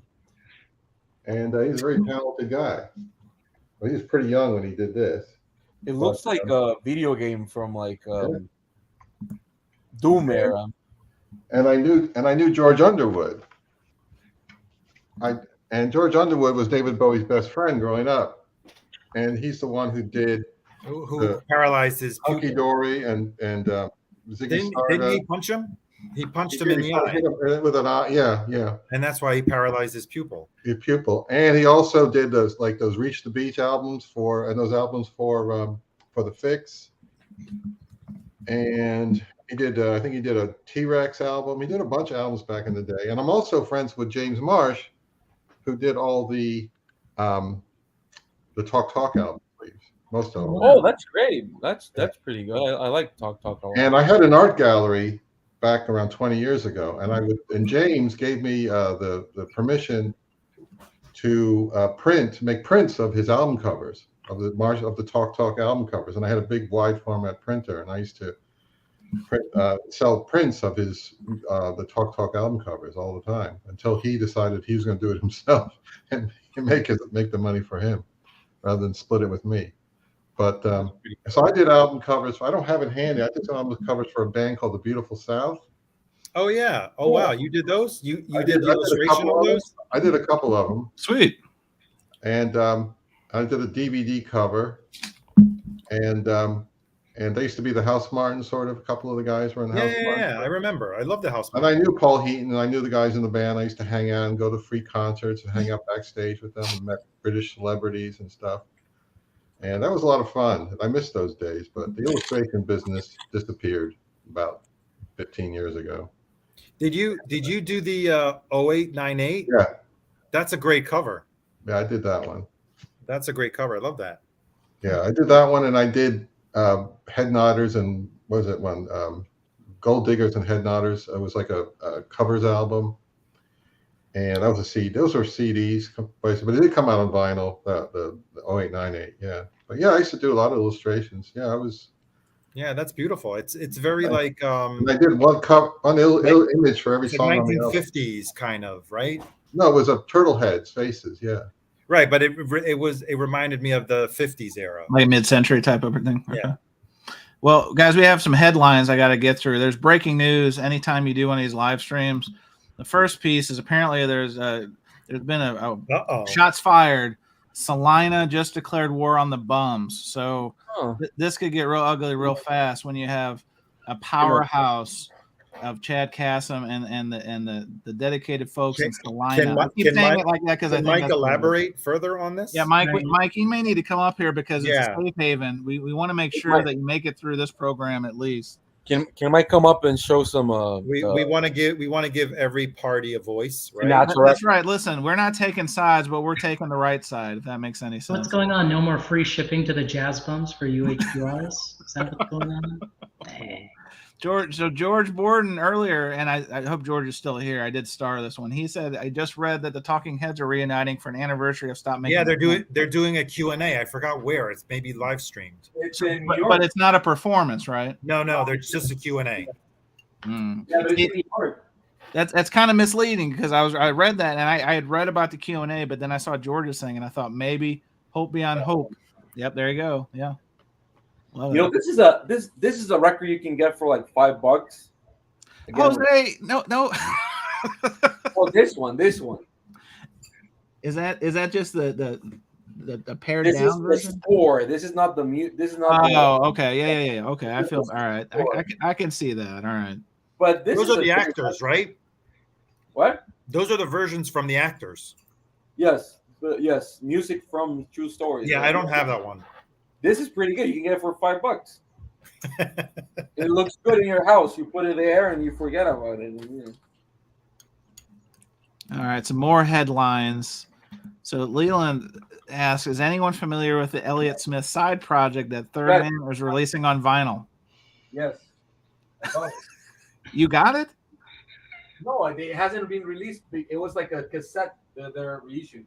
But I do want to say that I have this. So this is probably one of my favorite box sets. That you got to let a painter paint. Oh yeah, my fucking internet. Right? No. I'm just saying you're on fire. You're on fire. I'm glad you had the energy. This is Elliot Smith. This is his. Does it come with a pair of scissors? Oh, too soon. Oh Sorry. man. Oh man.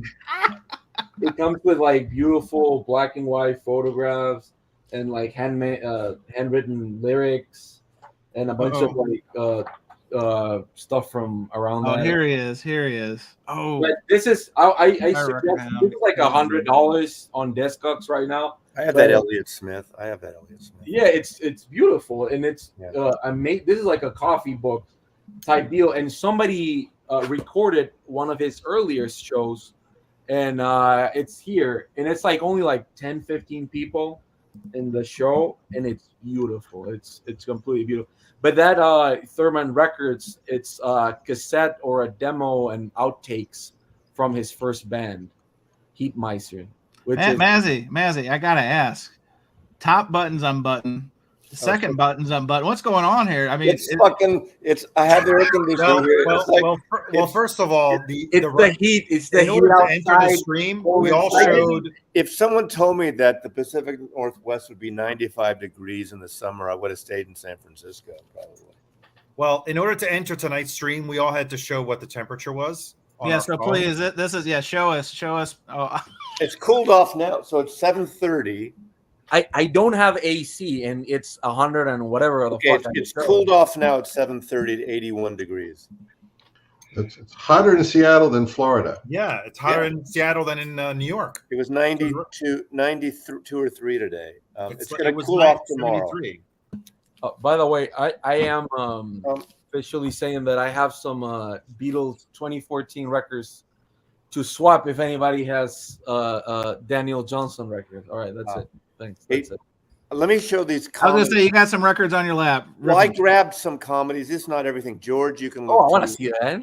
But these aren't More George Gordon right I now. just grabbed quickly. I did not. No, this is not comedy, but this might be a collector's item here. So Is that for girls? Yeah, it's James You know who that is, right? Mansfield.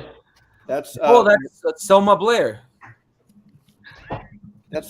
it's Jane Mansfield. She was decapitated. That's Hargitay's. You know, Yeah. Hargitay from SUV Law and Order. Her mother, All right, I know who she is. No one. Nicholas and May. Oh, Two great directors, of course, the great director of Ishtar, and Ishtar, no. Are those yours or are those part of the Massey collection? The these Disney are part of the collection? Disney collection. Yeah, she directed Ishtar. Mike Nichols, obviously, Graduate, and Wolf, and what's Some Like It? Not Some Like It Hot. What's the Virginia Woolf? That's his first film. Who's Afraid of Virginia Woolf? Yeah, Oh, I like that one. That's pretty good. Prison Record. Yeah, I like that record. Mom's She was good. She was good. Mom's slapping. He was great. He was great. Great album he did. That. I wish I had an original of the album he did with Jack Kerouac. Yeah, I have that. I have all their records myself, but Far St. Peter. This is a Oh, great yeah. fucking record. Do you have any of those dialogue poems? Do you know what I'm talking about? The Allen Ginsberg, John Cage records, dialogue. I Dialogue. don't. I have, I do. The only thing close to that, I have that Rhino. Remember Rhino for a while had the, what do they call it? The Beat series of records, like they did the Kerouac box and the Beat Generation box CD. Yeah, Oh, hang on, I gotta make it big. Oh, Red Fox, that's a guy from my area. The greatest comedian. Now this is cool. I almost wanted to keep this. He was so political. In, Also from St. Louis area, Dick in Greger. San Francisco. Oh, damn. There we go. Occupation. Oh, George Carlin. Yeah, nice. This is a great album. I have 2 copies of this because this was issued in 3 different covers over the years. Has one of his greatest sketches, the Moose sketch monologue, which is great. Double album. I have a Woody Allen. I love Woody Allen. Oh, George. Hey, Massey, how much you want for that record? What? I mean, not much. George, you'll text me. We'll work it out. This is great. I have a poster from Warner Brothers when this came out. This was on Bazaar. Berkeley, the Berkeley show. Yeah, I like that Lenny Bruce. I think I have that one. I don't have that one. Yeah. Good. This is the 70s issue on Phil Spector Records. How appropriate is that? That's all I have that I could grab at the moment. There might be more. Yeah, but if you have that Jerry Stiller, they're really hard to get. Stiller and Miller, Yeah. Mira. Stiller and Mira. I think they've never even sold any copies on Ben disc. Stiller's parents. Yeah. Yeah. I once tried to go to synagogue in New York just to see if Ben Stiller was there. Oh, what a creeper! Oh yeah, I was like 18. You know, That's why celebrities have restraining orders, Jose. They can't even go to worship. They can't even go to temple. Come on, man. What the hell you doing? I changed my hat to honor Mizey and the Pacific Northwest. Oh, hang on. We got. Let's throw you up there. Mount Rainier. All right.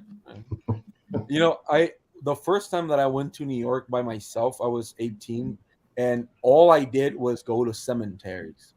Does that sound fun at all? I went to Allen Ginsberg's grave, and there's a lot of like gangs outside of that cemetery. It's like a Jewish cemetery. Where is he buried? In Brooklyn. I didn't even know that. Yeah. It was Did you make it to Tarrytown and see the what's his Yeah, name? of course. Because my aunt You lives did? Yeah, my aunt lives in Ossining, and you know who's buried there? It's Sony Sharrock. Oh, I didn't know that. Yeah, he's buried there. So I went. I used to go like, this guy. I went to lay flowers at the Woodstock cemetery as well.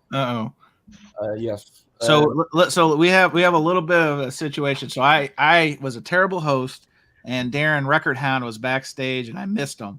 Oh, but he has. Bring him in. I always want to see his records. He has like. Listen. Listen, Jose. These are tough times. I'm only on the free version of the software, so I'm only got. But he says he's got the Stiller and Mira that you're looking for. Yeah, and he has some '90s Frank Zappa records that he told me the other day, and I wanted to see them. Public shellacking. That was my bad. I didn't see him backstage. There's one comedian impersonator who probably had the most tragic career. And there's a guy named Von Meter, and in the early 60s, Von Meter basically was the JFK impersonator. And you know what happened to his career in 1963? He was fantastic. He was great. They did that comedy record. They did that whole comedy record about the Kennedys, First Family or whatever it's called. Yeah. He had the look and the sound, and of course, talk about a career ender. Too soon, sorry, but you know. It hit a good run, but man, just because you're showing comedy albums doesn't mean you need to throw the comedy in there. Come on. He couldn't even didn't even last 4 years. You know what you don't see? You don't see an LBJ impersonator. Wouldn't that be great? Oh, there was. Wait. No, there's an LBJ comedy record. Wait, you know what? You know what I do have for real? Yeah. You know what I do have, and I got it for Nixon. Rich Little did a good Nixon, right? Yeah, Nixon, yeah, of course. Even Gerald Ford, you got Chevy Chase was doing. Well, that Gerald wasn't Ford, really right? good. You know there's that Broadway theater actress. I don't know her name, but she did a great Melania. On them. Look, there's not one single second of this VHS on YouTube. So for $1 you can get. I can't take it no more, right? He's trying to kill himself at the beginning of the tape.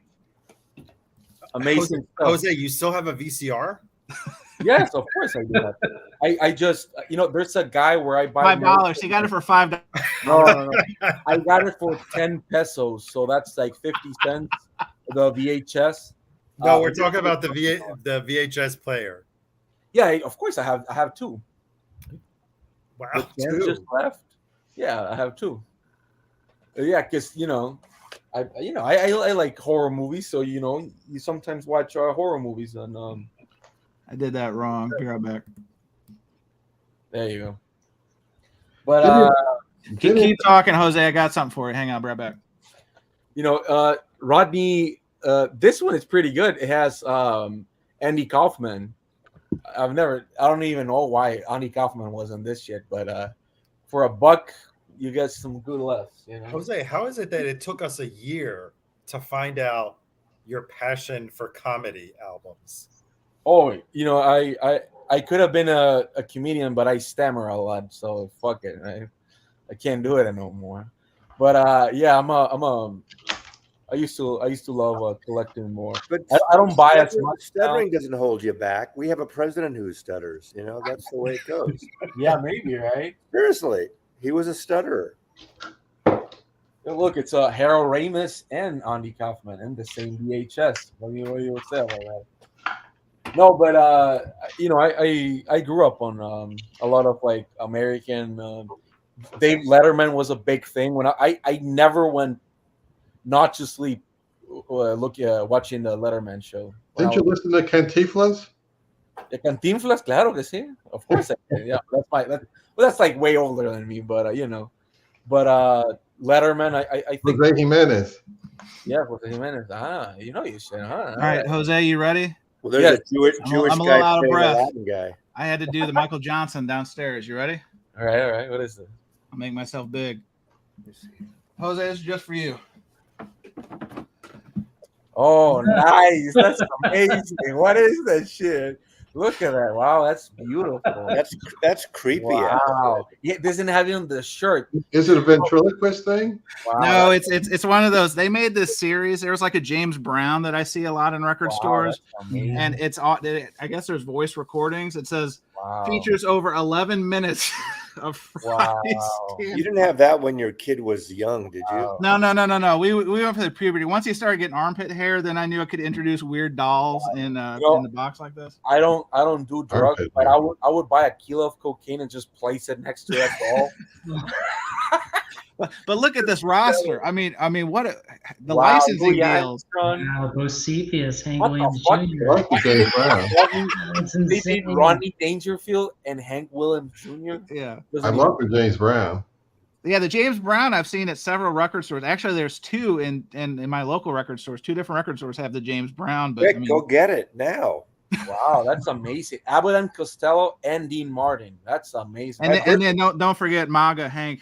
MAGA Hank is right there. That's what Hank Williams Jr. That's that was just for you. That was just for you. You never taken it out of the box, right? No. I found it at Half Price Books record shopping, and then because Half Price Books get some of this weird ass stuff. And, I got the other day that I went over there, I did buy a lot of records from Half Price Book. Do you have that all over the U.S.? I've only seen it in Texas. So it started in Dallas, but so there's a lot in like the Southeast. We have They're them up in Missouri. here. I've seen them on the coast. I've seen them in California. We don't have them here. They're up here. I haven't seen him in a while. I got this for $5 there. Is that the reissue? No. This is an original U.S. Really? Nice. Yeah. Anybody wants this? I don't like it, so you can. I trade love it. that record. I love that record. Well, you can trade it for. I have it. I'll trade you for a comedy record, maybe I'm excited to meet. Birdie I'm gun. excited to meet Arnaldo and Jason in 2 months. You just gotta rub it in my face, Mazzy, that you just ditched us in the Austin thing. Anytime, every chance he gets, I can't wait to go to New York. Oh, Mad Vinyl Peter, maybe I'll meet you. I've been to the Austin Record Show 3 times. I just can't do it all. I'm just giving you shit. Yeah. That's fine. Well, we're still gonna have a terrific time. It'll be good. I'm sure you will. I like it. I love Austin. I want to go to the Barcelona record fair again. That was amazing. That's probably the best record fair that I've been to. As long as it's not outdoor in that plaza where all the pigeons are, it's good. No. It's a hangar next to the police station, near the train and bus station.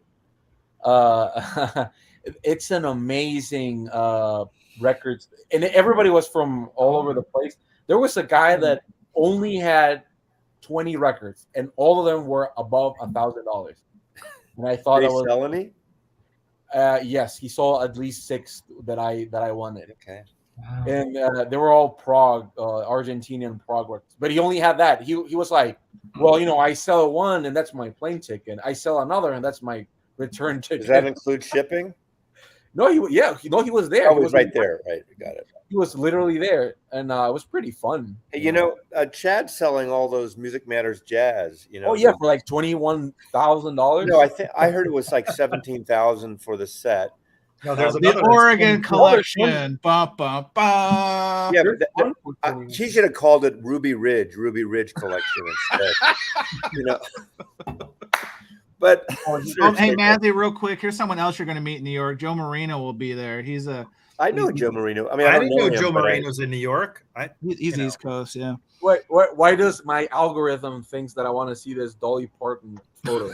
I don't want to say who. Am I allowed to share on the screen where I'm staying? Yes, of course you can.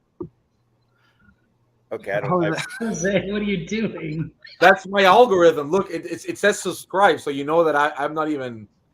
No, yeah, You're allowed to share. Okay, well that's I didn't want to I'm staying with Arnaldo and his partner in Queens. They have a guest suite, the Mazzy suite. Oh, he's already given it his own name. I mean, how presumptuous this guy! Chest ablazing. He's just. I am not pretentious. As long as there's a USB port next to the bed and there's.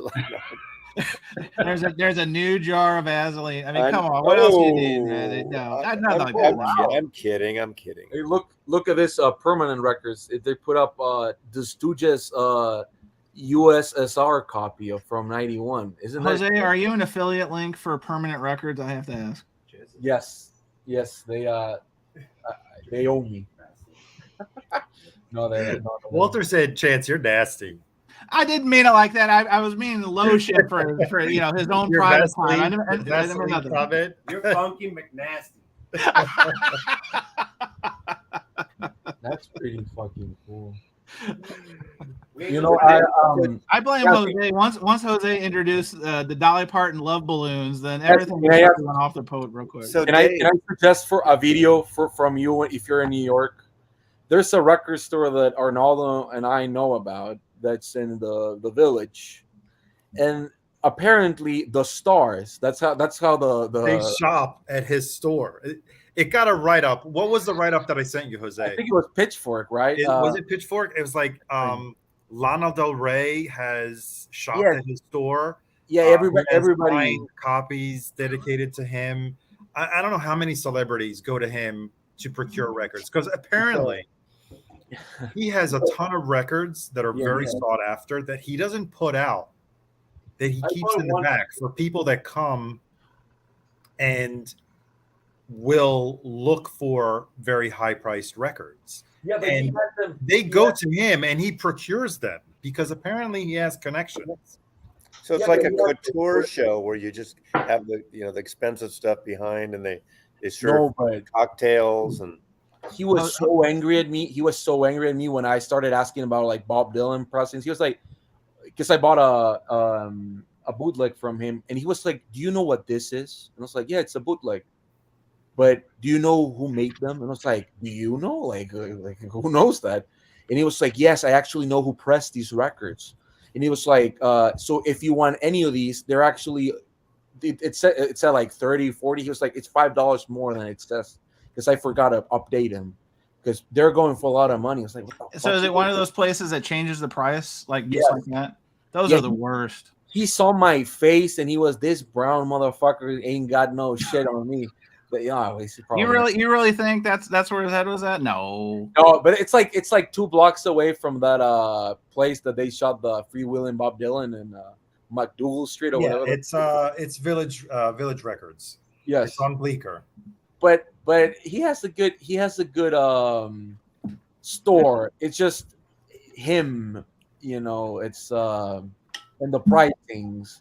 Because he has like CD boxes I think he's a nice guy, but I agree with you. It's like you go in there and you're not really sure where everything is, and you always have to ask him. Yeah, he doesn't like it. Is there an after party at your friend's store Saturday night after? Is that the deal?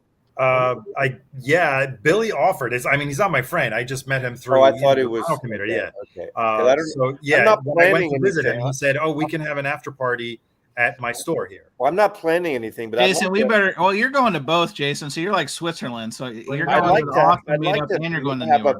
at some point do a meetup with everyone who wants to go, like a neutral place. But I'm not arranging it. So Yeah, I'm- no, I got I Dom's know contact. Dom and Mike and I got Dom's contact, and Dave's coming from right, North and Carolina. Frank is coming from Pittsburgh, so maybe JBL, you're getting JBL to come up, man. yeah.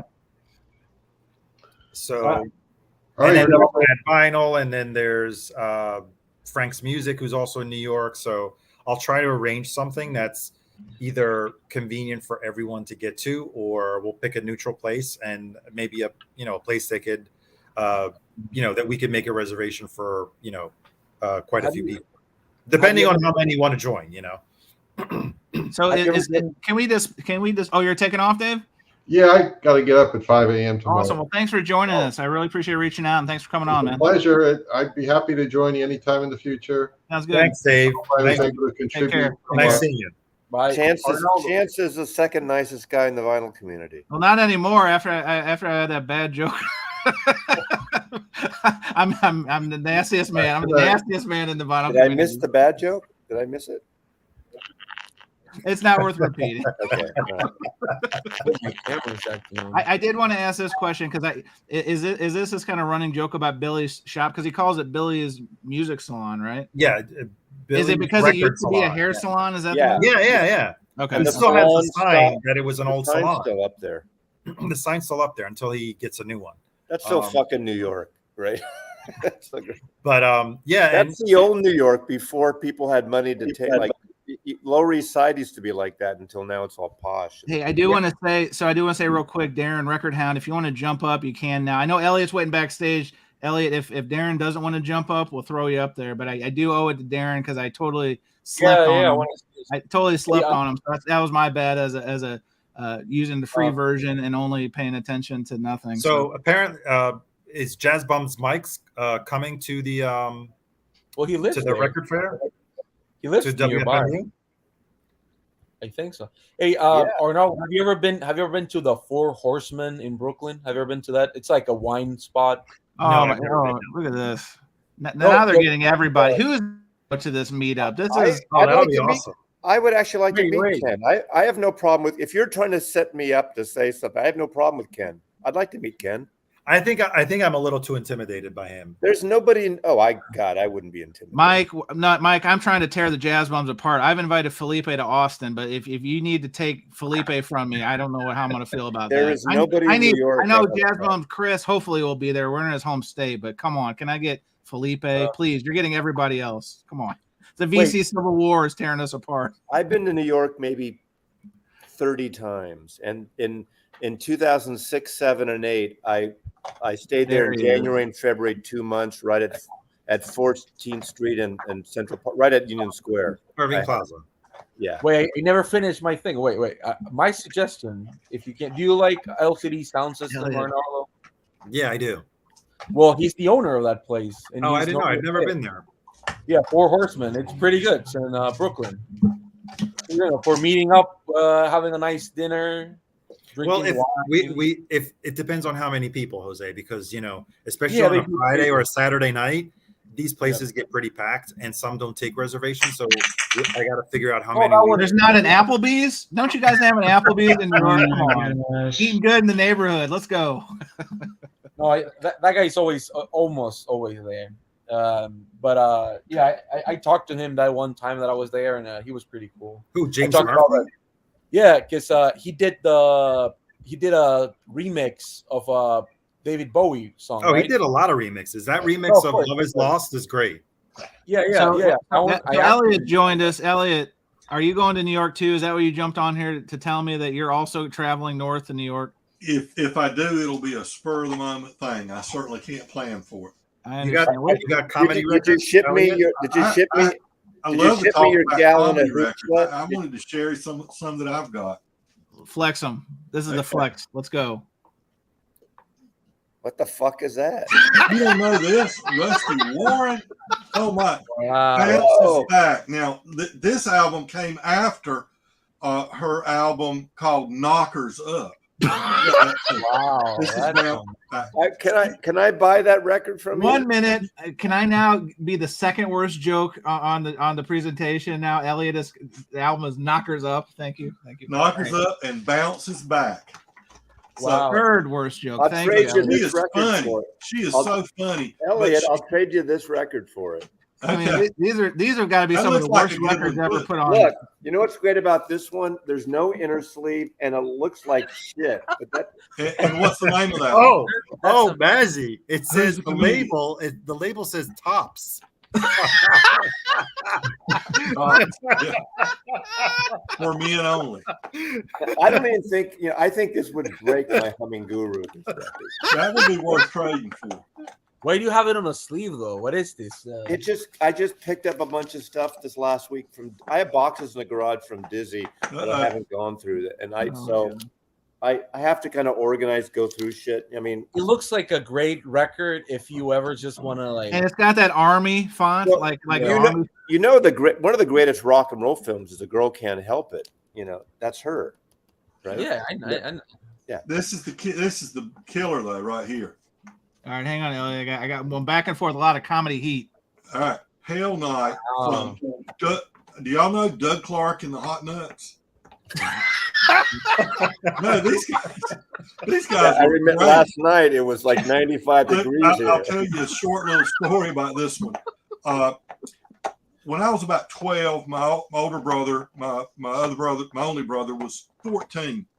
He had a Doug Clark and the Hot Nuts record hidden in his room, and Mom and Dad found it, and they were appalled. I mean, they were so upset that he had this obscenity, and they were just so upset, and they put the record on. Me and my brother sitting there with our parents so mad at us. They put the record on, and they're just throwing out one-liners over and a little bit of music. They're a band. They play a little bit, and they throw some one-liners out. And dirty, but just funny dirty. And before you know it, my mom and dad were trying not to laugh, but they just busted out laughing after a while. And they may have kept the record. I don't know if Ernie lost the record in that deal or not, but we didn't get punished for it anyway. But Doug Clark and the Hot Nuts, they made their living for years. I thought you were saying hot nuts. The colleges in the South, they're from Durham, the UNC Chapel Hill, Duke, NC State. They were playing those frat houses and making a bunch of money. Hey, Elliot, we're taking a bid. Novice Nick is through Absentia $3. Are you taking bids? I'm sorry, Novice Nick. Is that for Rusty? I know. Hey, Jasmine, Mike, you're the interpreter here. Can you please get clarification? Because Chance. Novice Nick must have his 3 keys stuck. That's all. I swear to God, and I love Nick, baby. I love you. On cue. There it is. If he writes to one, like I don't know if his mother's still alive. God rest her soul. But if he writes to her, dear mom, 3, and that's the entire email. Oh, I thought you were going to show a record, wasn't it? Well, I already showed this, but I realized this was the Broadway play they had that was a huge hit in the early '60s, directed by the great director Arthur Penn, who did he do Bonnie and Clyde and great? Yeah, I think he did Bonnie and Clyde. Yeah, Arthur Penn's a great film director. Pull out the label on that one. Is it a bottom? It's bottoms up. I can't wait. I tell you, we should put secret cameras in your place. This is gonna be like Three's Company that week that you come to your house. Are you the Chrissy man? Well, I don't know. There's always when in the sitcoms, there's always the one gay guy. Now there's gonna be the one straight guy. All right, Elliot. Let's. We're talking about nuts. What do we got here? The Button Down Mind of Bob Newhart. I guarantee there's no blue on that record. There's no blue on this one. It's funny. It is very funny. Can you tell me a little bit of like a joke from that record, just to get a sense of it? Probably the biggest thing is Abe Lincoln versus Madison Avenue, and Abe Lincoln goes to a Madison Avenue advertising agency for advice. That's pretty funny. It sounds the hilarious. Khrushchev landing rehearsal, driving instructor. he does the driving instructor. It's hilarious. I used to be a driver's ed instructor as a side job when I was teaching, and he nails it pretty good. Bob Newhart was a great comic. I love Bob Newhart. Yeah. That what is it? That last Adam Sandler special came out on vinyl. That's again like $100 record. So for some reason, But Norman McDonald, he had a LP out. That's like $150. You right can't now. put a price on humor, Jose. Yeah. Well, some people are trying to charge me that for it. Some people do, evidently. Jason, comedy records. You've been conveniently quiet during the last 20 minutes or so. Is that a no-go for you? Is this the no play zone? I don't have too many comedy records. Not anymore, anyway. I don't know why. I don't think most of these comedy records don't have inner sleeves, which is bizarre. If you have to pay more than $3 or $4 for a comedy record, you're grossly overpaying. Oh, I'm not selling these. Get them down to $1 is usually about what you can get. One of these. I mean, you're going to pay more. You're going to pay more for shipping than buying these records. Yeah, totally. Where is it going? Well, I imagine. And I've got you talking about the First Family album. I remember that album in our household when I was a child during the Kennedy administration. And I remember listening to it with my parents. Funny. Were they Democrats? Oh, yeah. Funny stuff. Funny stuff. And I bet I've got 5 or 6 copies now of that record. When I'll buy somebody's record collection or something, that's in it. It's oftentimes in it. Do you like the Stan Freberg stuff? Like the United States. I don't think I'm familiar with. He did that one, the United States of America, like the first Thanksgiving, and he has the glasses. God, those records are everywhere too. I'll find it. Monty Python. You kids don't know who Stan Freberg was. Hang on, Jose. Jose, are you trying to change topics? Is this another comedy album? Oh, Monty Python. It's Monty Python. I couldn't tell because it's in the sleeve. Mazzy says you shouldn't show records in the sleeve, so I just wanted to bring that point home. Thank you. Oh, that's a reissue. Come on, Jose. You couldn't find one for $5? I saw it at the store, and I was like, "Fuck! I need to know what this sounds like," So I bought it. This is a great record. Yeah, every sperm is sacred. It's Christmas in heaven. Hip hip hooray! Galaxy song, meaning of life. Pretty great record. So can I say something? Absolutely. I don't have any comedy records in my collection. Ooh. But I have a few records that are a joke. Okay, let's hear one. I'd have to go pull them I was expecting a joke, but all right. No, I have a few records that are a joke in the sense that they suck. That's what I mean. I mean, I have to explain that. You're losing when you have to explain it. Actually, what are great records are Alan Sherman records. Yeah. My Son the Folk Singer, My Son the Nut, My Son the Celebrity, where he's kind of like he invented the concept that Weird Al Yankovic went with later, where they do parodies of existing real parodies. Yeah. Well, he does melodies and he writes hysterical lyrics. Not a comedy album. Come on. Of course, it's a. What do you say? This is a comedy record? It's a musical. Yeah, exactly. I would say it's a musical. But isn't it funny that I have 2 copies? Steve Martin counts. Now that's how you set up a joke, Jose. Well done. I like it. Yeah, Steve Martin definitely counts, and also Smothers Brothers. Yeah. Those Steve Martin records are everywhere. Trivia. I just learned this. So when people talk and they go about when they use the finger quotation marks, who started that? Elliot, I'm going to ask you. You were a school teacher. Steve Martin. Bingo. That's right. Bingo, bango, bongo. 1975. He's the one who started. I think that was before Steve Martin. Well, he's getting a lot of credit because he's talking about retiring from film, and they've been doing kind of retrospectives about him, and they said that he's often credited as the originator. Well, he used to play a place at the boarding house. That's where I first saw him, like just before or right when that first album came out. And he used to, at the end of the thing, he does the balloon stuff. He does his banjo with the arrow in his head.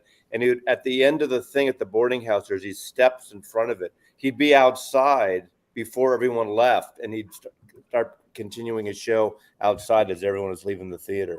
Well, you can say whatever you want about Steve Martin, but he has a song with Paul McCartney, and it was pretty good. He has Which a couple albums with Edie Brickell that are good.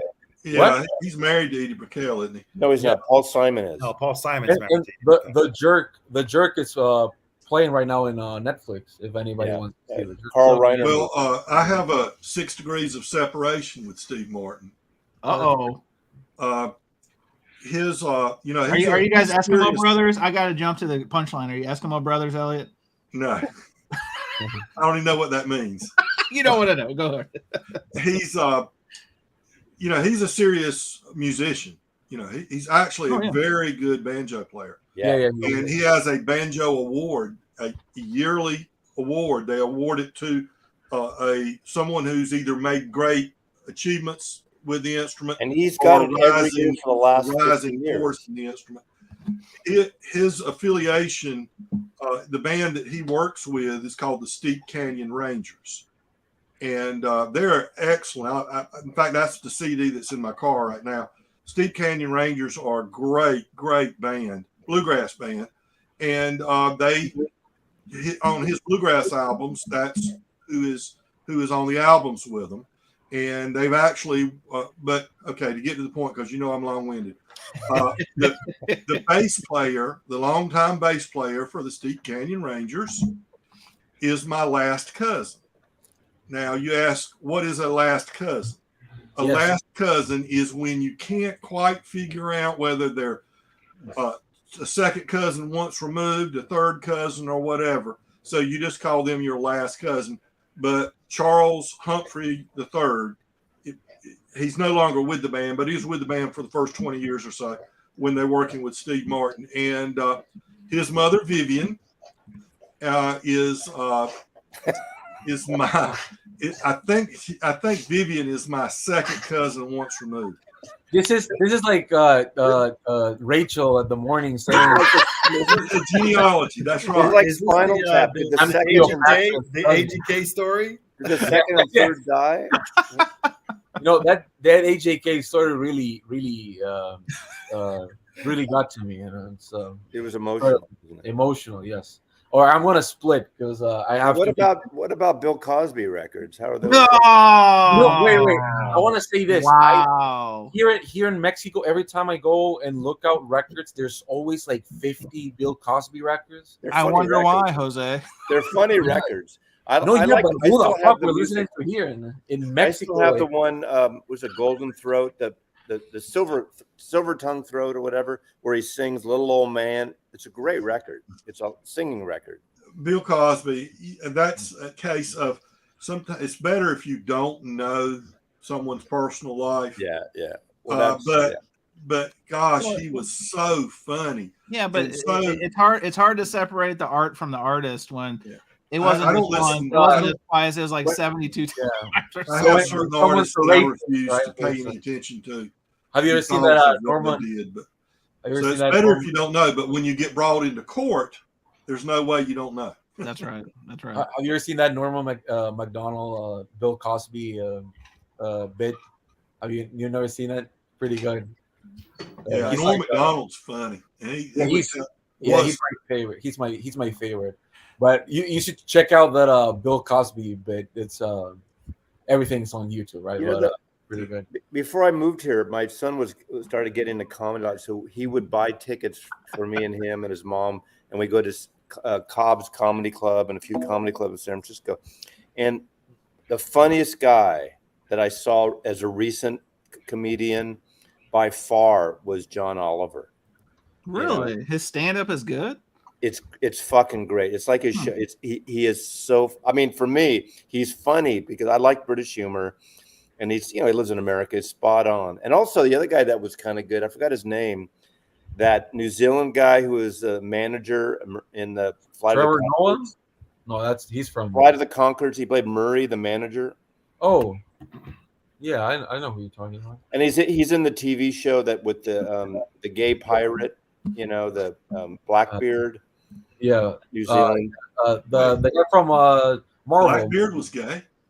the guy that did Hitler, right? And You learn something. Yes, yeah. Well, no, well, he's not that guy. No, that guy's Yeah. funny. That's the New Zealand Takati. Waikiki, Waikiki, yeah. Yeah, white. Yeah, exactly. The guy who did the Thor I movie, can't remember his name, but the guy that had a late night talk show for a few years and had a TV show, a comedy show.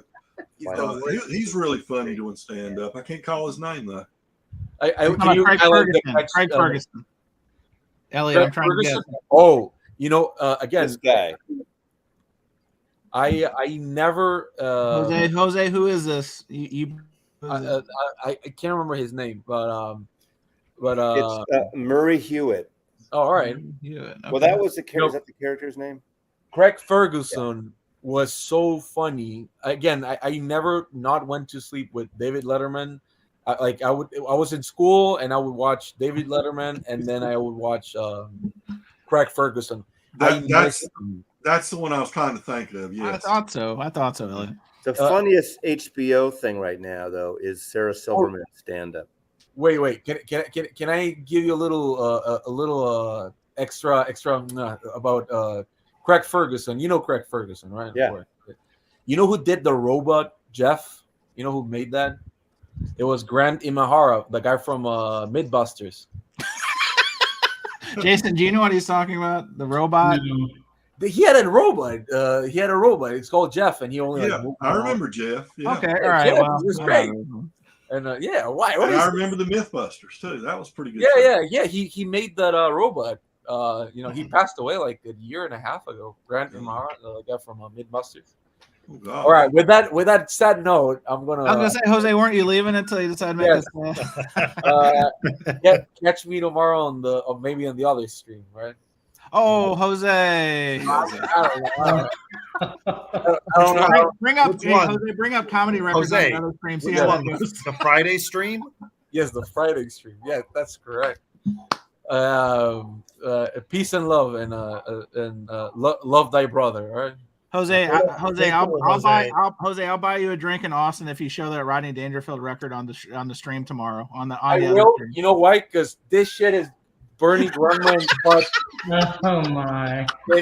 I will buy you a Modelo. I'll buy you a drink of choice in Austin if you show that record and talk about the Bernie mastering. And I just want to see the reaction. I'll leave it here with the VHS. Man, I couldn't even read off the title of the track. Oh, that's the great Massey. What's that record? Can you repeat the title for me? No. See you, Jose. Jewish That person- record is crazy. Okay. Jewish That record person- is crazy. That's a great way to put it. Jewish person with a seizure, The Exorcist, white man, white woman, Jewish versus the police. I'm kind of replacing words here because that Jew's crazy. We That get the record's gist. actually amazing. That record is It is funny. I haven't heard it in 30 years, maybe 40 years. I never heard it. really. It won the Grammy for comedy album best Really? comedy one, yeah. of 1974. So With Almost all the 50, foul 49 words years. on it? Yeah. Wow. No, I was thinking he had a huge. Was it in the theaters or was it a VHS that was released that was huge? Are you talking about Live on Sunset Strip? Maybe that was it. Yeah, that was the one that was his comeback where after he had the speedball. after the freebase free explosion. base, yeah. Are any of you familiar with Brother Dave Gardner, comedian? That sounds familiar. Can't say I've heard of him now. Oh man, his records are everywhere. He was a comedian in the '60s, kind of a philosopher type. He was really pretty good, actually. It's an interesting question, Jeffrey. Favorite Richard Pryor movie? I mean, does it have to be the comedy? He made some of those bad. Those movies with Gene Wilder weren't too bad, but the later ones. ones. Superman 3, wasn't he in that? He was in Superman. 3. I think you're right. Yeah. Total cash grab. That was a sad news. I hear a lot of people talking about these superheroes, comic book movies like Batman, Superman, and all this, and how they love them and all this sort of stuff. I couldn't find anything to watch the other night, and The Batman came on HBO or Showtime or something. That's the The, new direct, one. All right. the director's cut or the regular cut? I don't know. I sat down to watch it. That was the worst movie I've ever seen. I watched about 30 minutes of it, and there was so much, the dark, seedy garage. It's basically The Godfather. And they're going to see the what is it? The penguin. The penguin, Pilgrim, the damn oh, Pilgrim. Oh my God, What this was is a comic amazing? book. This is the stupidest shit I ever seen. But it's amazing. You know who the penguin was? Colin Farrell. And like he totally didn't see Colin Farrell there. Amazing. No, because I turned it off. It's actually really good. I thought it was really good. No, I don't. I just couldn't. I get it.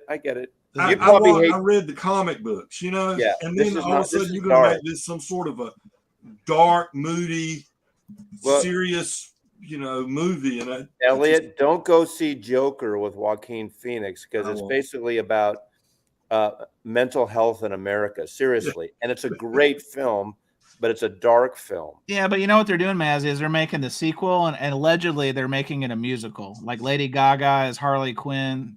I mean, I don't know about that. I might watch that. I like musicals. Turner Classic Movies a week or so ago had all day the Nicholas Brothers movies the Nicholas Brothers were in.